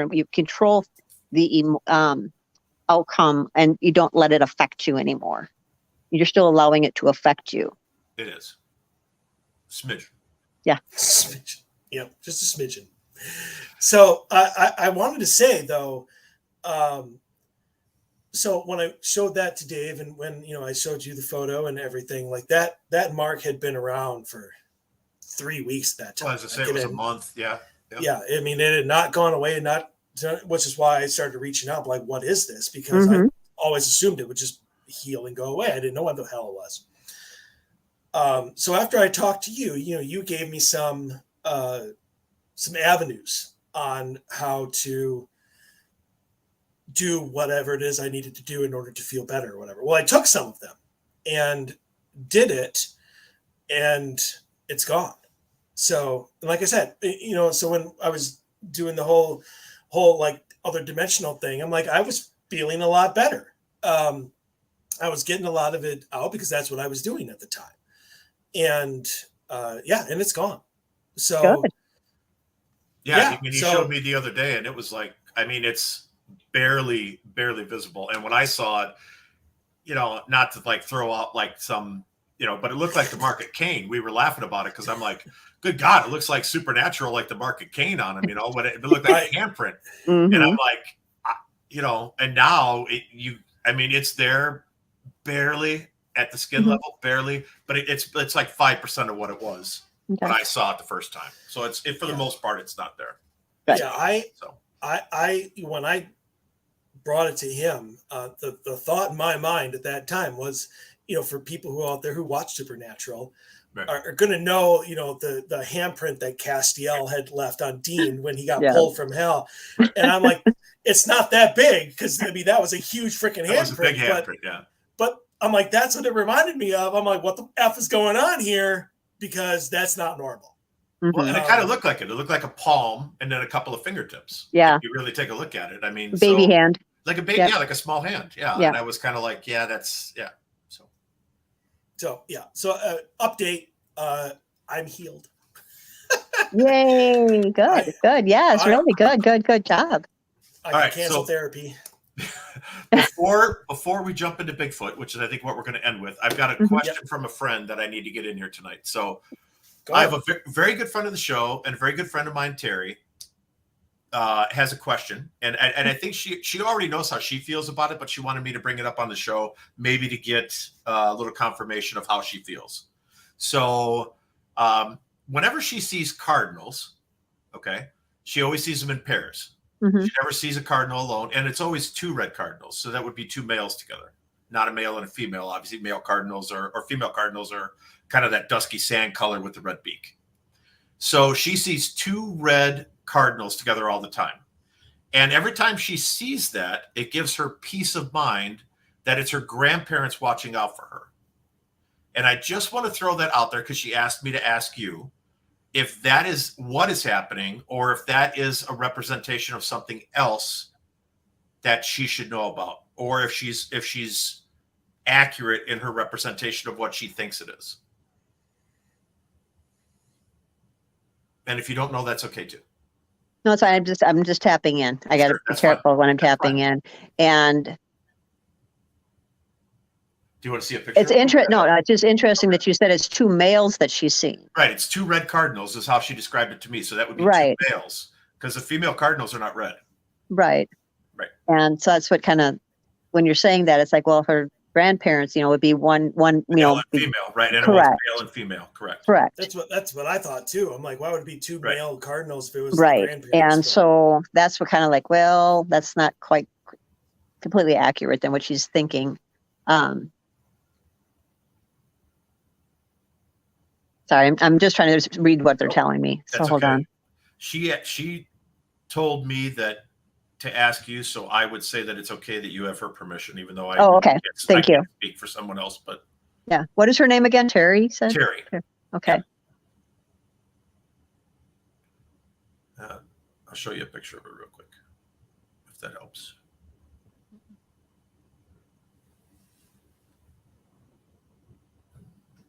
Okay. Thank you.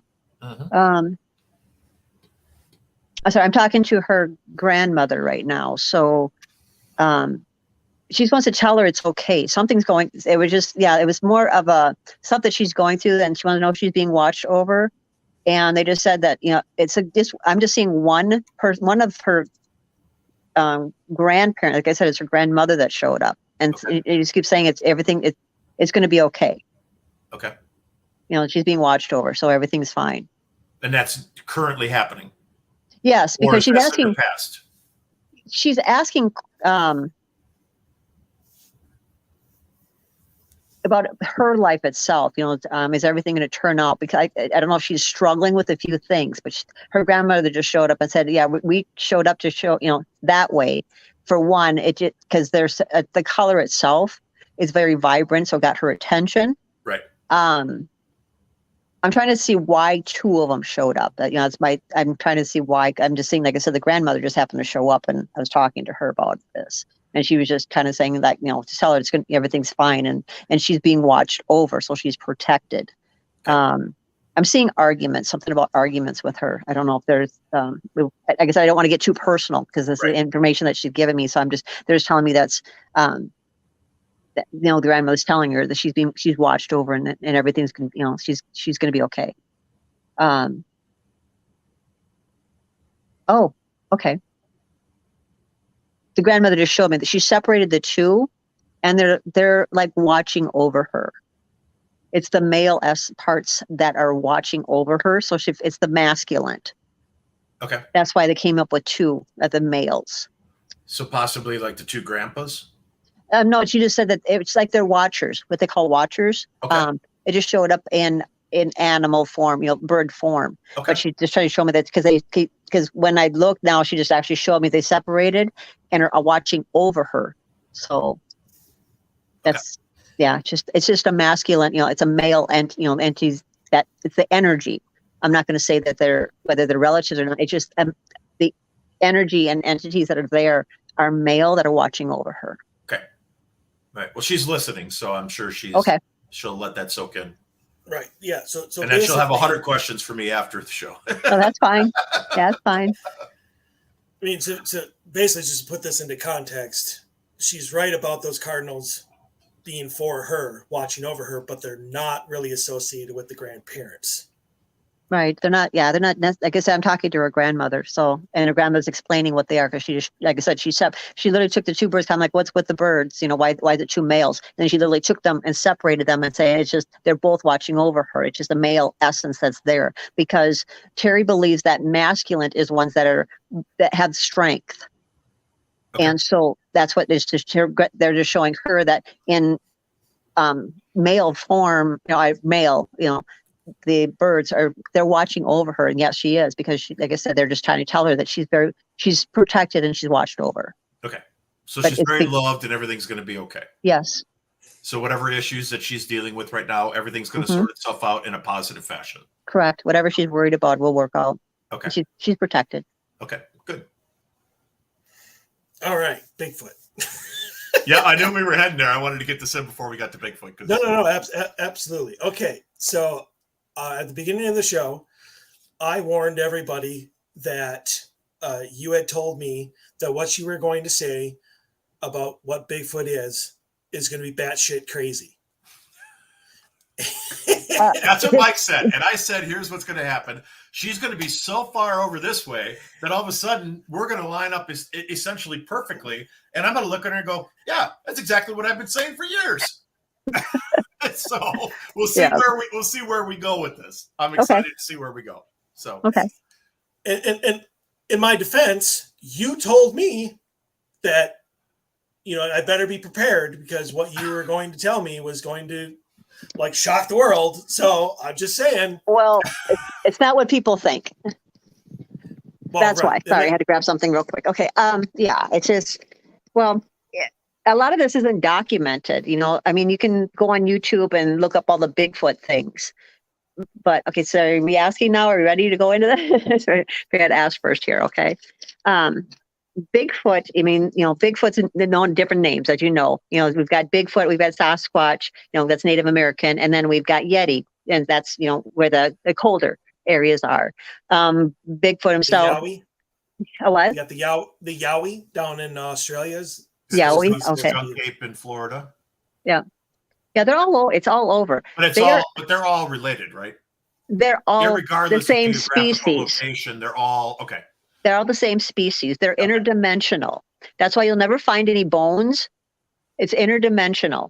And I call them tree people because they literally can walk through there. They can, that's why people can't always see them, because they literally can become one with trees. That's their dimensions. They can go interdimensional. Now, see, I always thought they were the best players of hide and seek because they could get really skinny behind trees. Because I'm telling you what, some of the best footage out there that I think is legitimate, they'll walk behind Bigfoot. They'll walk behind a tree and literally this skinny little pine tree or the skinny little sugar maple, and it's this big around, and this 9 foot tall, 600, 700 pound being will walk behind this little tiny ass tree and be like, whoop, I'm gone. Right. And I'm like, okay, wait a second. Now what the hell? It's a vortex. They're interdimensional, so they can walk interdimensional from this one, and they've been around for many, many, many years. They've been even drawings on caves and stuff. They have been around for years, but they are spiritual beings. They're not from they walk in and out of this world, and they're not here to hurt anybody. They observe. They're just they're kind of what we would call the same, almost close to the same species as the aliens. They can go in and out. They're a higher evolved being, but you'll never find any bones on them. They are from another dimension. And they're here to observe. And is it safe to say they're a higher vibrational thing like an angel would be, or are we totally not in the same realm of stuff here? And I'm not saying that they're angels. That's not what I'm saying. That's not what I'm trying to imply. They're evolved. Is that vibration level different, like what we consider to be an angelic vibrational level versus a demonic, which is a lower vibrational level? Correct. Yes, you are correct. So these are higher vibrational beings. Yes. Okay. Yes. As you evolve, you keep graduating to different levels. Yes. Right. Yes. Okay. Yes. So they're very evolved. Yes, and different dimensions. There has been, people talk about that they've seen flashes, and then there was, they see a Bigfoot or Sasquatch, wherever the area it is, and all of a sudden they'll see a flash and it's gone. Right. They are connected to different dimensions, and so if they choose to leave, they'll leave. They'll come whenever they feel like coming in. Like I said, the only times where people will say that they've been attacked or anything has happened is when they feel their territory, or if they have been they're very territorial. But I think it's more of that's their vortexes areas, and they don't want those people near that.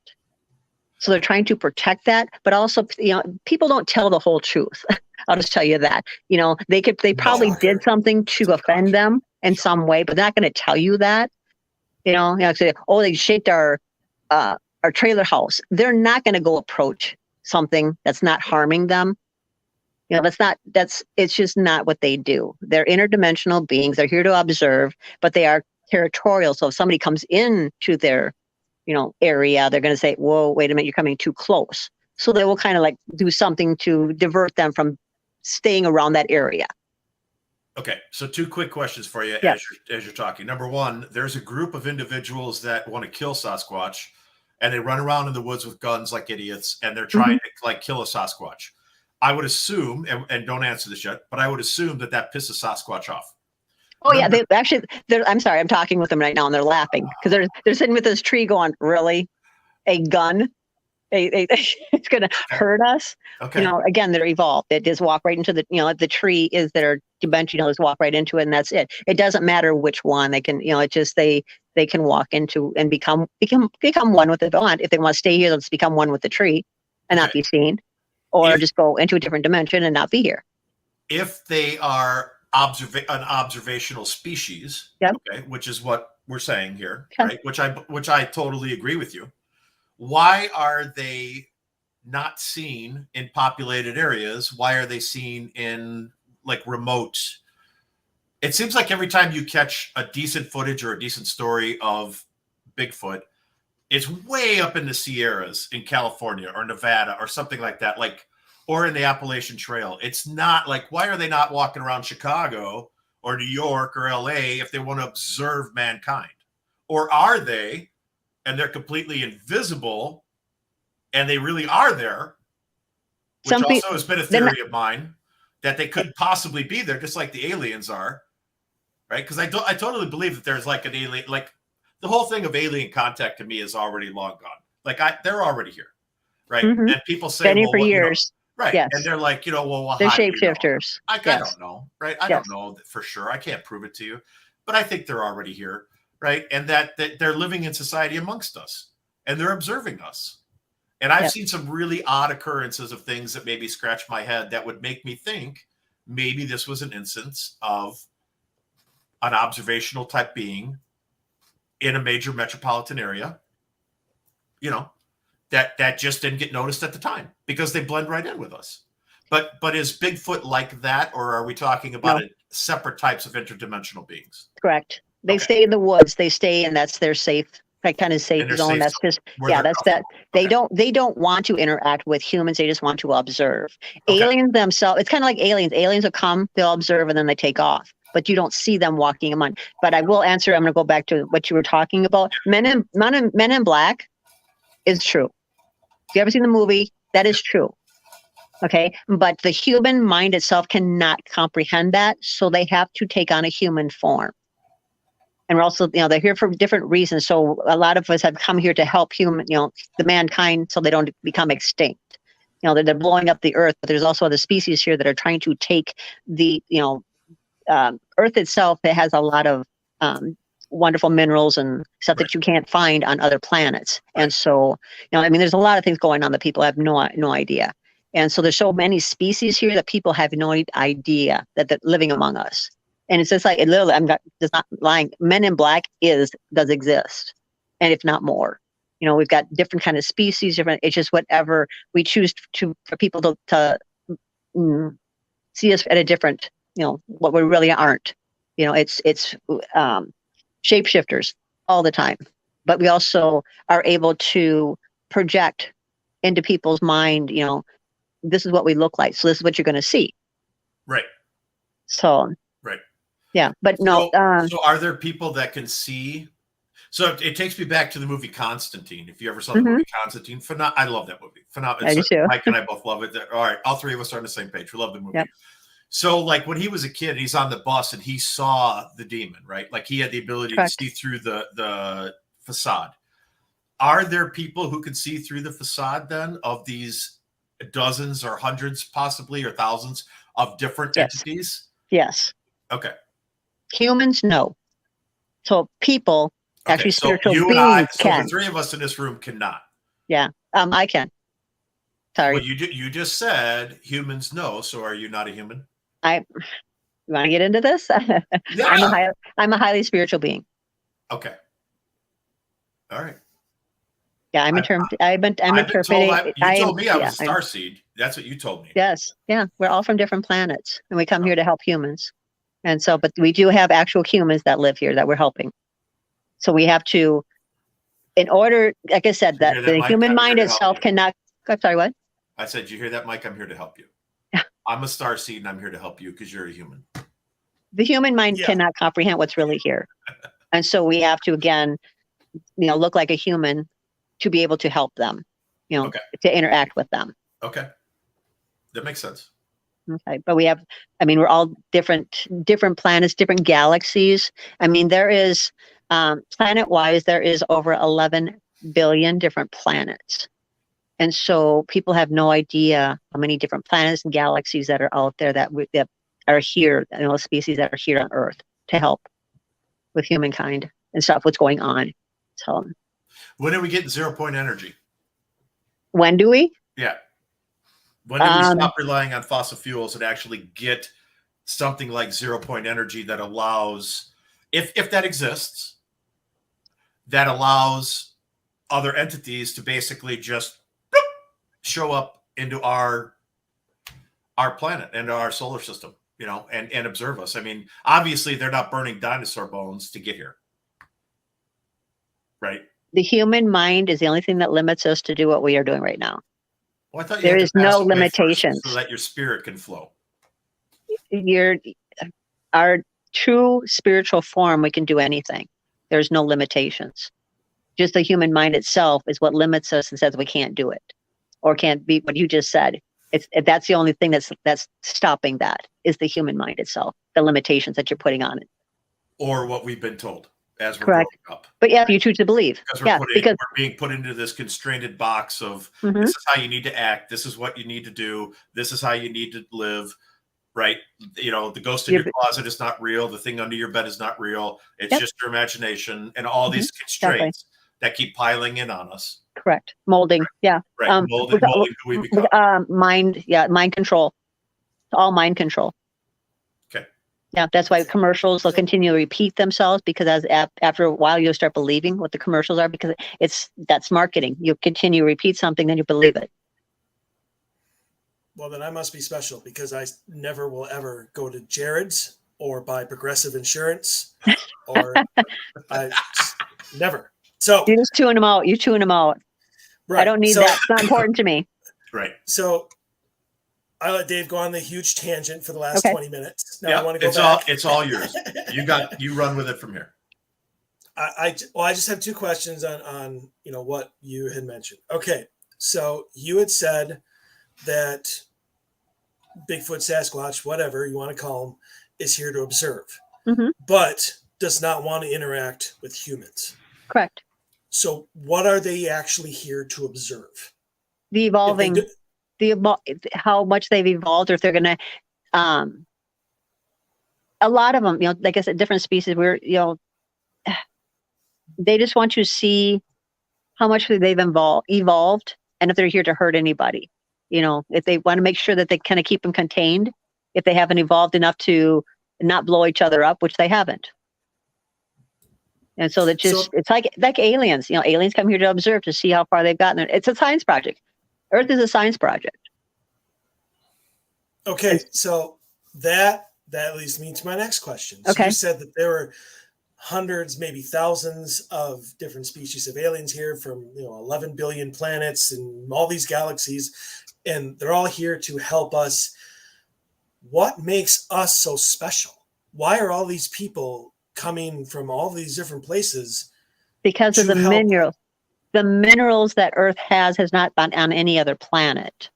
And so it's nothing to do with us. It's resource. It is. No, it is, because again, the science project, but we feel humanity is important to exist. We don't want them to be extinct. So we're here to help them exist.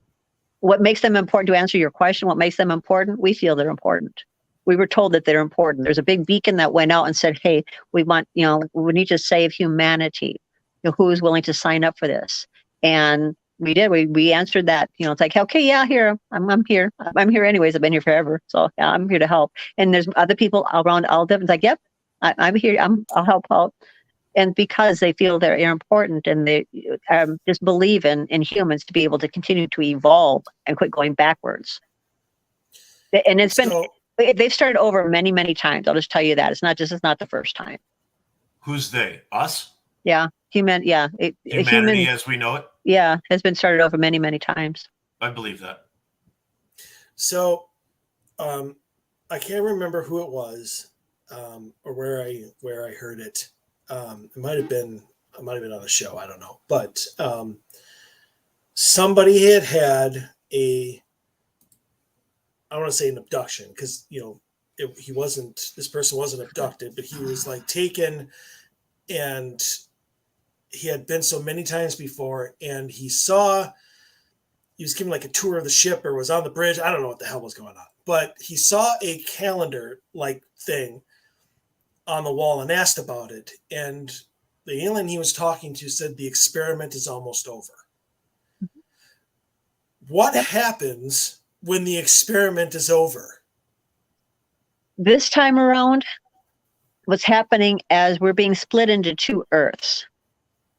This is the great awakening that they're talking about. It's spiritually, it's everything, the awakening. And what's going to happen now is, if humans don't evolve enough, they're going to be left with the old Earth, and the ones that have awakened, have spiritually had gone to the like evolved like they're supposed to, and not stuck in their ways, and not getting out of their comfort zone, getting out of their old ways, and evolved and continue to so they don't kill themselves. Okay, so I'm just gonna tell you, the new earth is love and life, love and light, and loving each other. Quit blowing up everything. It's all about peace and harmony. And if they don't get to that, they are left on the old earth. The new earth will have the ones that have evolved to where they want to live. They want to continue to live in harmony and get along, everything. It's a love. It's just, they need to get there. And if they don't, they're going to be on this other earth, this other earth will probably not exist. It'll be a little bit. I'm going to be very cautious here using this word. Okay. But is that not like rapture? Is that not kind of how rapture is described, where there's going to be like a happening, and you're either going to move forward to an enlightened plane, or you're going to be left behind? Yes, because I'm not going to get into the whole heaven and hell part of rapture. Right, I'm just saying the word rapture, right? Is that not kind of what we're describing here? Similar? Or, yes, or am I way off? Similar. No, similar. Yes, I will say. Okay, I'll just say yes, because it's not heaven and lower vibration. Okay, yeah. So yeah, lower vibration. A split of two distinct entities where one is staying and one is moving on to an enlightened plane. Yes. And so it's not moving on. Literally, that old earth will probably blow up. It is not. They do not want that to affect any other planet. Planet Earth right now is being very isolated from any other planet because it is so chaotic and toxic. And so, way to go, Mike. Yeah. Yay, way to go, Americans. And and so they have literally, it's literally secluded from any other planet. Right. And they don't want that to bleed over to anything else. And it has been started over so many times that this is like the last time. This is enough. You only get so many chances. I'm going to assume that they're not very happy with the fact that we decided to create the Space Force and send nuclear bombs into outer space in order to destroy spacecraft as they're approaching, correct? Correct. Is that a safe assumption? So, yes. All right. I'm not part of that group. I'm just saying right now, for whoever's listening to the show, that was not me. I totally did not vote for that. I would have voted against it. So I am looking forward to moving on to the enlightened plane. And I'll just tell you, they won't be able to do it anyways. They're so they're not evolved enough to be able to keep up with alien technology. Not even close to it. I didn't think so. No, not even close to it. That's why I said the spacecrafts. It's been shown the spacecrafts that they've had particles, or when one has crashed. What that is made out of, there's no way that they could blow that up. Right. The human materials that they have, they would never be able to blow that up or affect it.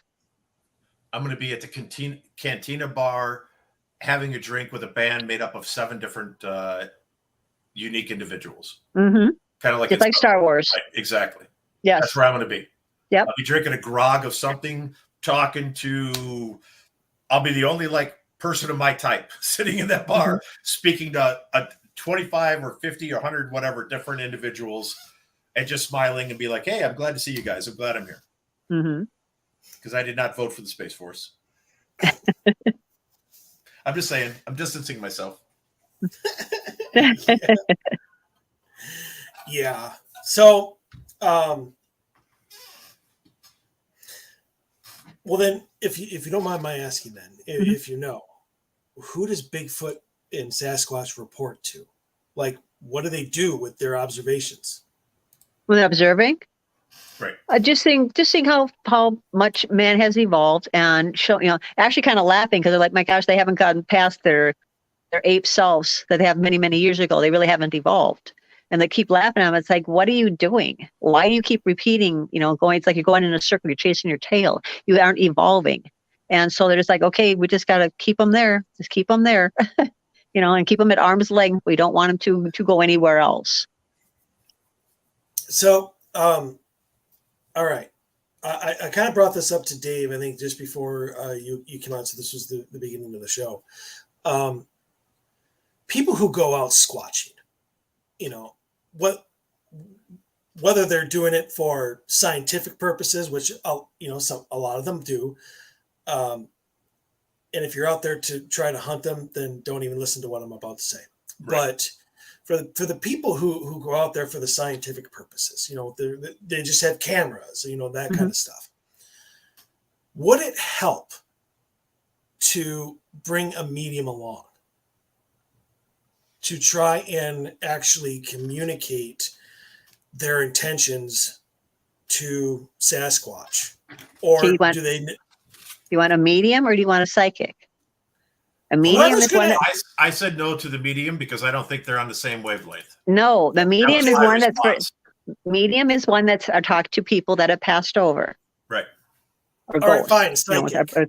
Okay, a psychic can tap in, but it's a spiritual being that is able to see or communicate with them. Right. So it doesn't have, but we're all psychic. We're all empaths.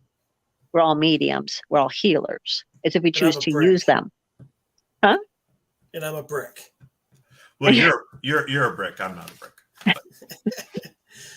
So if people want to really start listening to what their body's telling them, they can communicate with them. It's because they even said they can feel, people have said that they can feel that they're being watched. That's part of a psychic ability. Right. When you can feel, it's feeling something. Yeah. That's it. Just their sentience. But there's a huge difference in, I feel like I'm being watched and I'm trying to communicate with Sasquatch so that I mean him no harm. Right. Right. So, I can communicate I have communicated with them. Right. So, but not everybody has access to a Sena Dyksman. Right. So, go ahead. Well, would it not help a research Sasquatch team to bring somebody who can communicate and just be like, I'm talking to this Sasquatch that's, a mile away from here or whatever. I'm trying to communicate with him that we mean him absolutely no harm. Could he come out and visit? Yes, it would help. Yes, it would help. Because then at least that they wouldn't, because there's people that have used equipment to try to get them, to hear things, try to communicate with them. And they're just using human devices. Right. And that's not going to, they're telepaths. I'll just tell you that. They communicate telepathically. Right. Told you, Dave. No, I knew they communicated telepathically. Of course you did. Yeah. I did. Well, you should have asked me before the show. I would have told you that. So, all right. So I'm going to follow up on Mike's question. So then if you had a psychic with you on a Sasquatch investigation, on a Bigfoot investigation, would potentially that being feel comfortable enough to materialize or present itself to the group? Or would it just be the psychic communicating back and forth with the Bigfoot and the rest of the group still sitting there with no proof, for a better term? Correct. Okay. They will reveal themselves to certain individuals. But to communicate with them, that would take somebody who knows how is on the same wavelength as them to communicate. Okay, I get that. Right. So you have to have the phone number in order to make the call. The connection. Yeah. You have to know. It's a simplification, but right. You know what I'm saying. Yes. Right. So what happens to the rest of the group then? How does something like a dimensional being like a Bigfoot determine whether you're worthy or not of letting you see them, revealing themselves to you, me, Mike, somebody else who happens to have been in the woods for 40 years, right? Like who really, really, really their whole life revolves around seeing a Bigfoot. My life does not revolve around seeing a Bigfoot. Now, it would just be my luck that I would see a Bigfoot and be like, Jesus Christ, I just saw a Bigfoot. Now I got something else on my plate, right? Because that's what it would be to me. That's what it would be to David. Now I got something else on my plate, right? like, I don't know. I don't necessarily have to see a Bigfoot to believe they exist. I believe they exist. Why are you showing yourself to me? Now you just totally screwed up the next 5 years of my life. Right. They now I can gotta make people believe me. Or I gotta hide the fact that I saw one of the two. okay. They feel energy. They can tell who that they can trust and be around and who they cannot. Again, that's why they observe. They feel people's energy. They're just as psychic and tell, they have the abilities as well. They're highly evolved beings. So they can sense if somebody's okay to be around or not. They also communicate. I was going to tell you though, because even though they're telepathic, there's also, they can spell out things. Like if somebody who's really wants to have a connection with them and the Bigfoot feels safe around them, if they start talking to them in like letters, like kids have the ones that are on the dice, they have the letters on the dice and they start spelling things out or any kind of, they will talk to them that way. So you're not suggesting a Ouija board? No. The dice, like got the letters on them. Anything, there's been people that have actually done that. Like they know that there's a Bigfoot there. And so they just started spelling out words in the block letters, the little block, like dice, but they have letters on them. And they started spelling out words. Okay. So I'm going to throw this out there from way left field. And I've used this before in paranormal, like in investigations at houses. What if I brought like those magnetic alphabet letters on a metal board and took it out to the woods and had those plastic letters with the magnets on them and just scattered them randomly. If they wanted to communicate, would they be able to manipulate those in such a way that we would be able to get clear, like a word? I'm sorry, I'm laughing. They're talking to me and they're like, this is child's play, they said. Well, right. Has anybody done it before? Or am I like on the cusp of something else? If you want to communicate with them, that's why they're showing it how easy, how simple it would be for humans to talk to them if they want to. They can talk to you that way to letters, but spelling out words in that form, yes. There you go. I found my new job. I'm going to communicate. I'm going to create Dave's Bigfoot board, and even though it's been around for a while, I'm gonna market it. Hold on. All right, you're gonna love. No, you're love not stealing my idea. Move away. No, you're gonna love this. Okay. So Sena, so Dave threw out his idea, to which you started to laugh, saying that they were laughing at the fact that this is child's play. So simplicity of it. Is it safe to say that Sasquatch is watching our show? No, he's just through. I'm telepathic linked to them, and so it's not that they can hear through me, but to watch the show, no, it's just that they're linked to me, and so they're laughing at because they can hear. Again, telepath. So they're hearing. Yeah, they go. It's through me because I'm is your talking name Daryl? Daryl? No. Yeah. No. Okay. They don't have names. Right. Okay. Well, that was my next question because obviously not Daryl. That was just a Progressive commercial. But we call them Sasquatch. We call them Bigfoot. We call them Yeti and a Yowie. What do they call themselves? They're just entities. I shouldn't say entities, but spiritual beings. Are names unimportant? When you get to the light no. at a certain stage, are names unimportant? No, names are still important. Not to them. There's their own. They identify with each other in their own ways. It's not specifically names.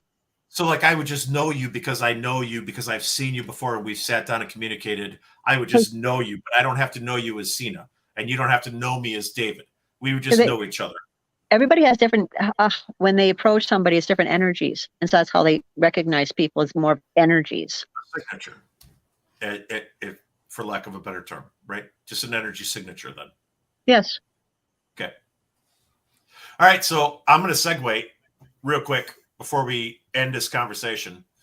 And I've thought this for a long time. And during paranormal investigations, it is very difficult to get names. Now, I have gotten names in the past, especially during demonic cases, like really dark cases.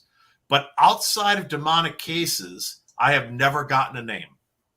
So for a spirit that has moved on, now not talking about Bigfoot, just talking about spirits in general, us when we pass away, when our energy moves forward, if we're communicating, is it important for us to still have a name at our next stage? Or are we kind of like Bigfoot in the fact that we just understand each other's energy signature and know it's a comfortable situation? And so therefore we don't have a name. So as an investigator here today, I'm asking for your name and I can't get a name because there is no name to get.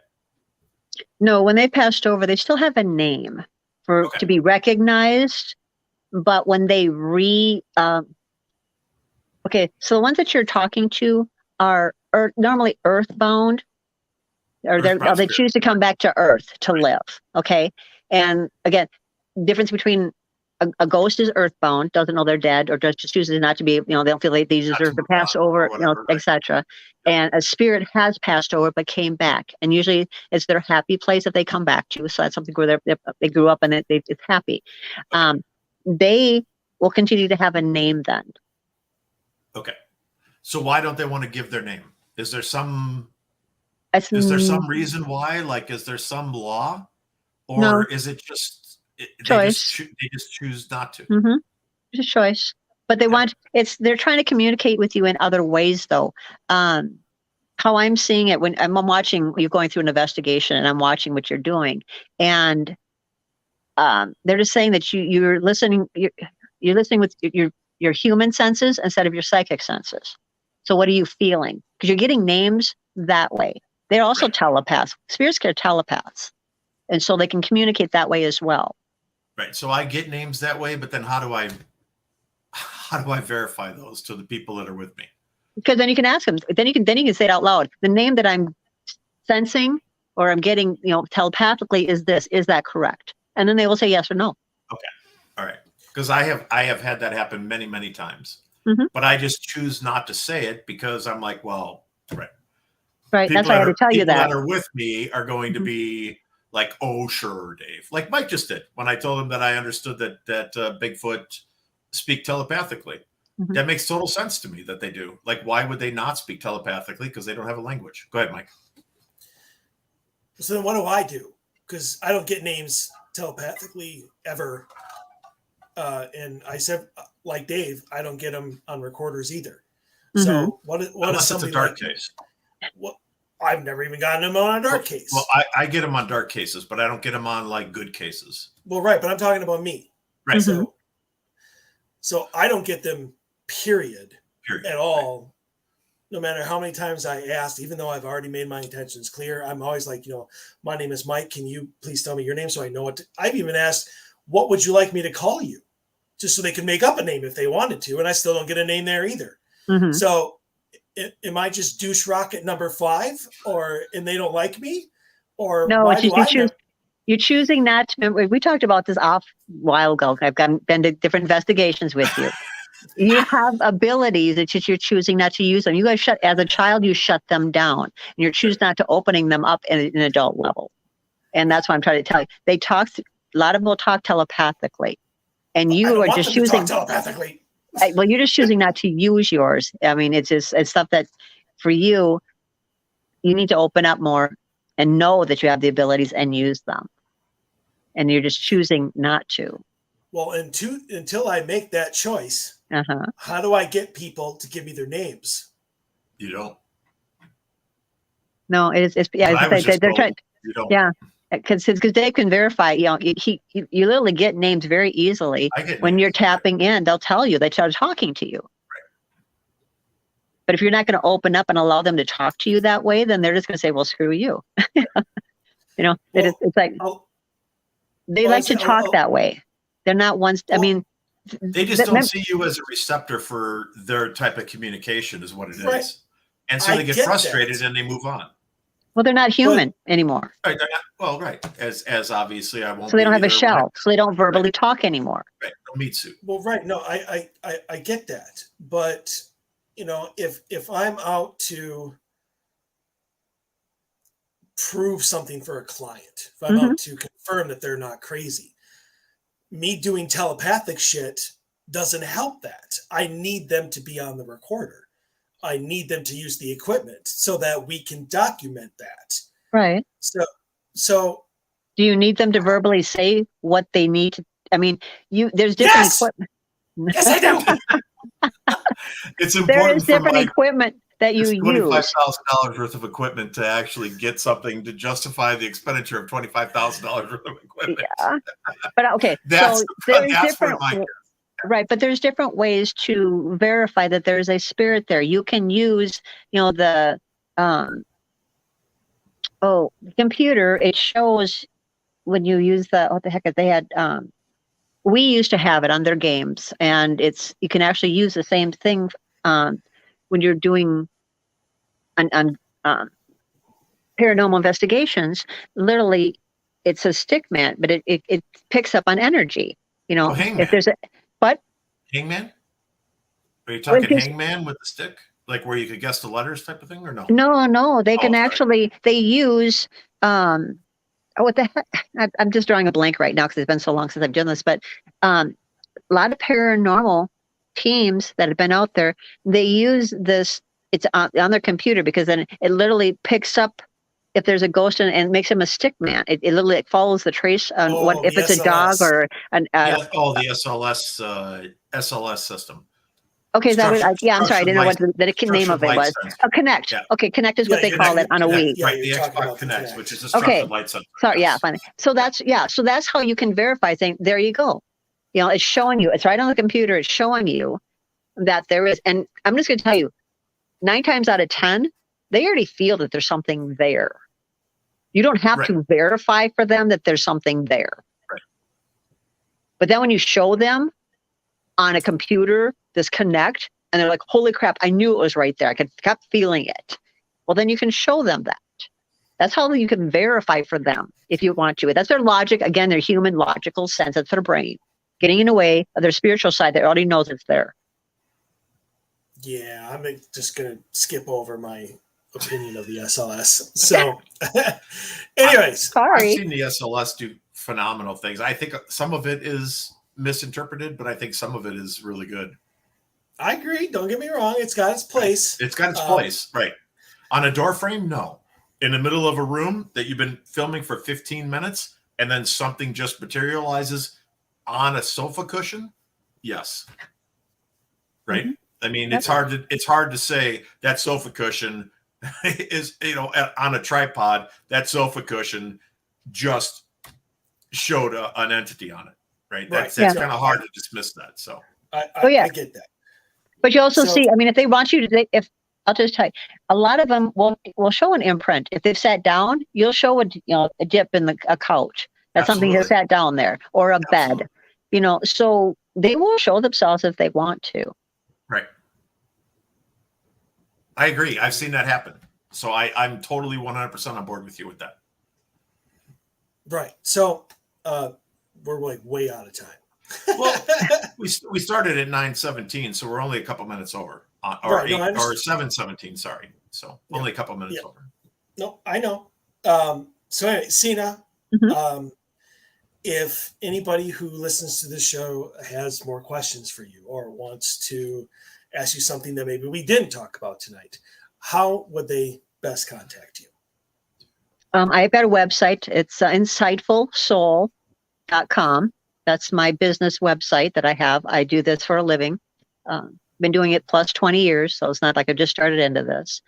And then if you want, I can give my phone number out because I do take calls and texting over that.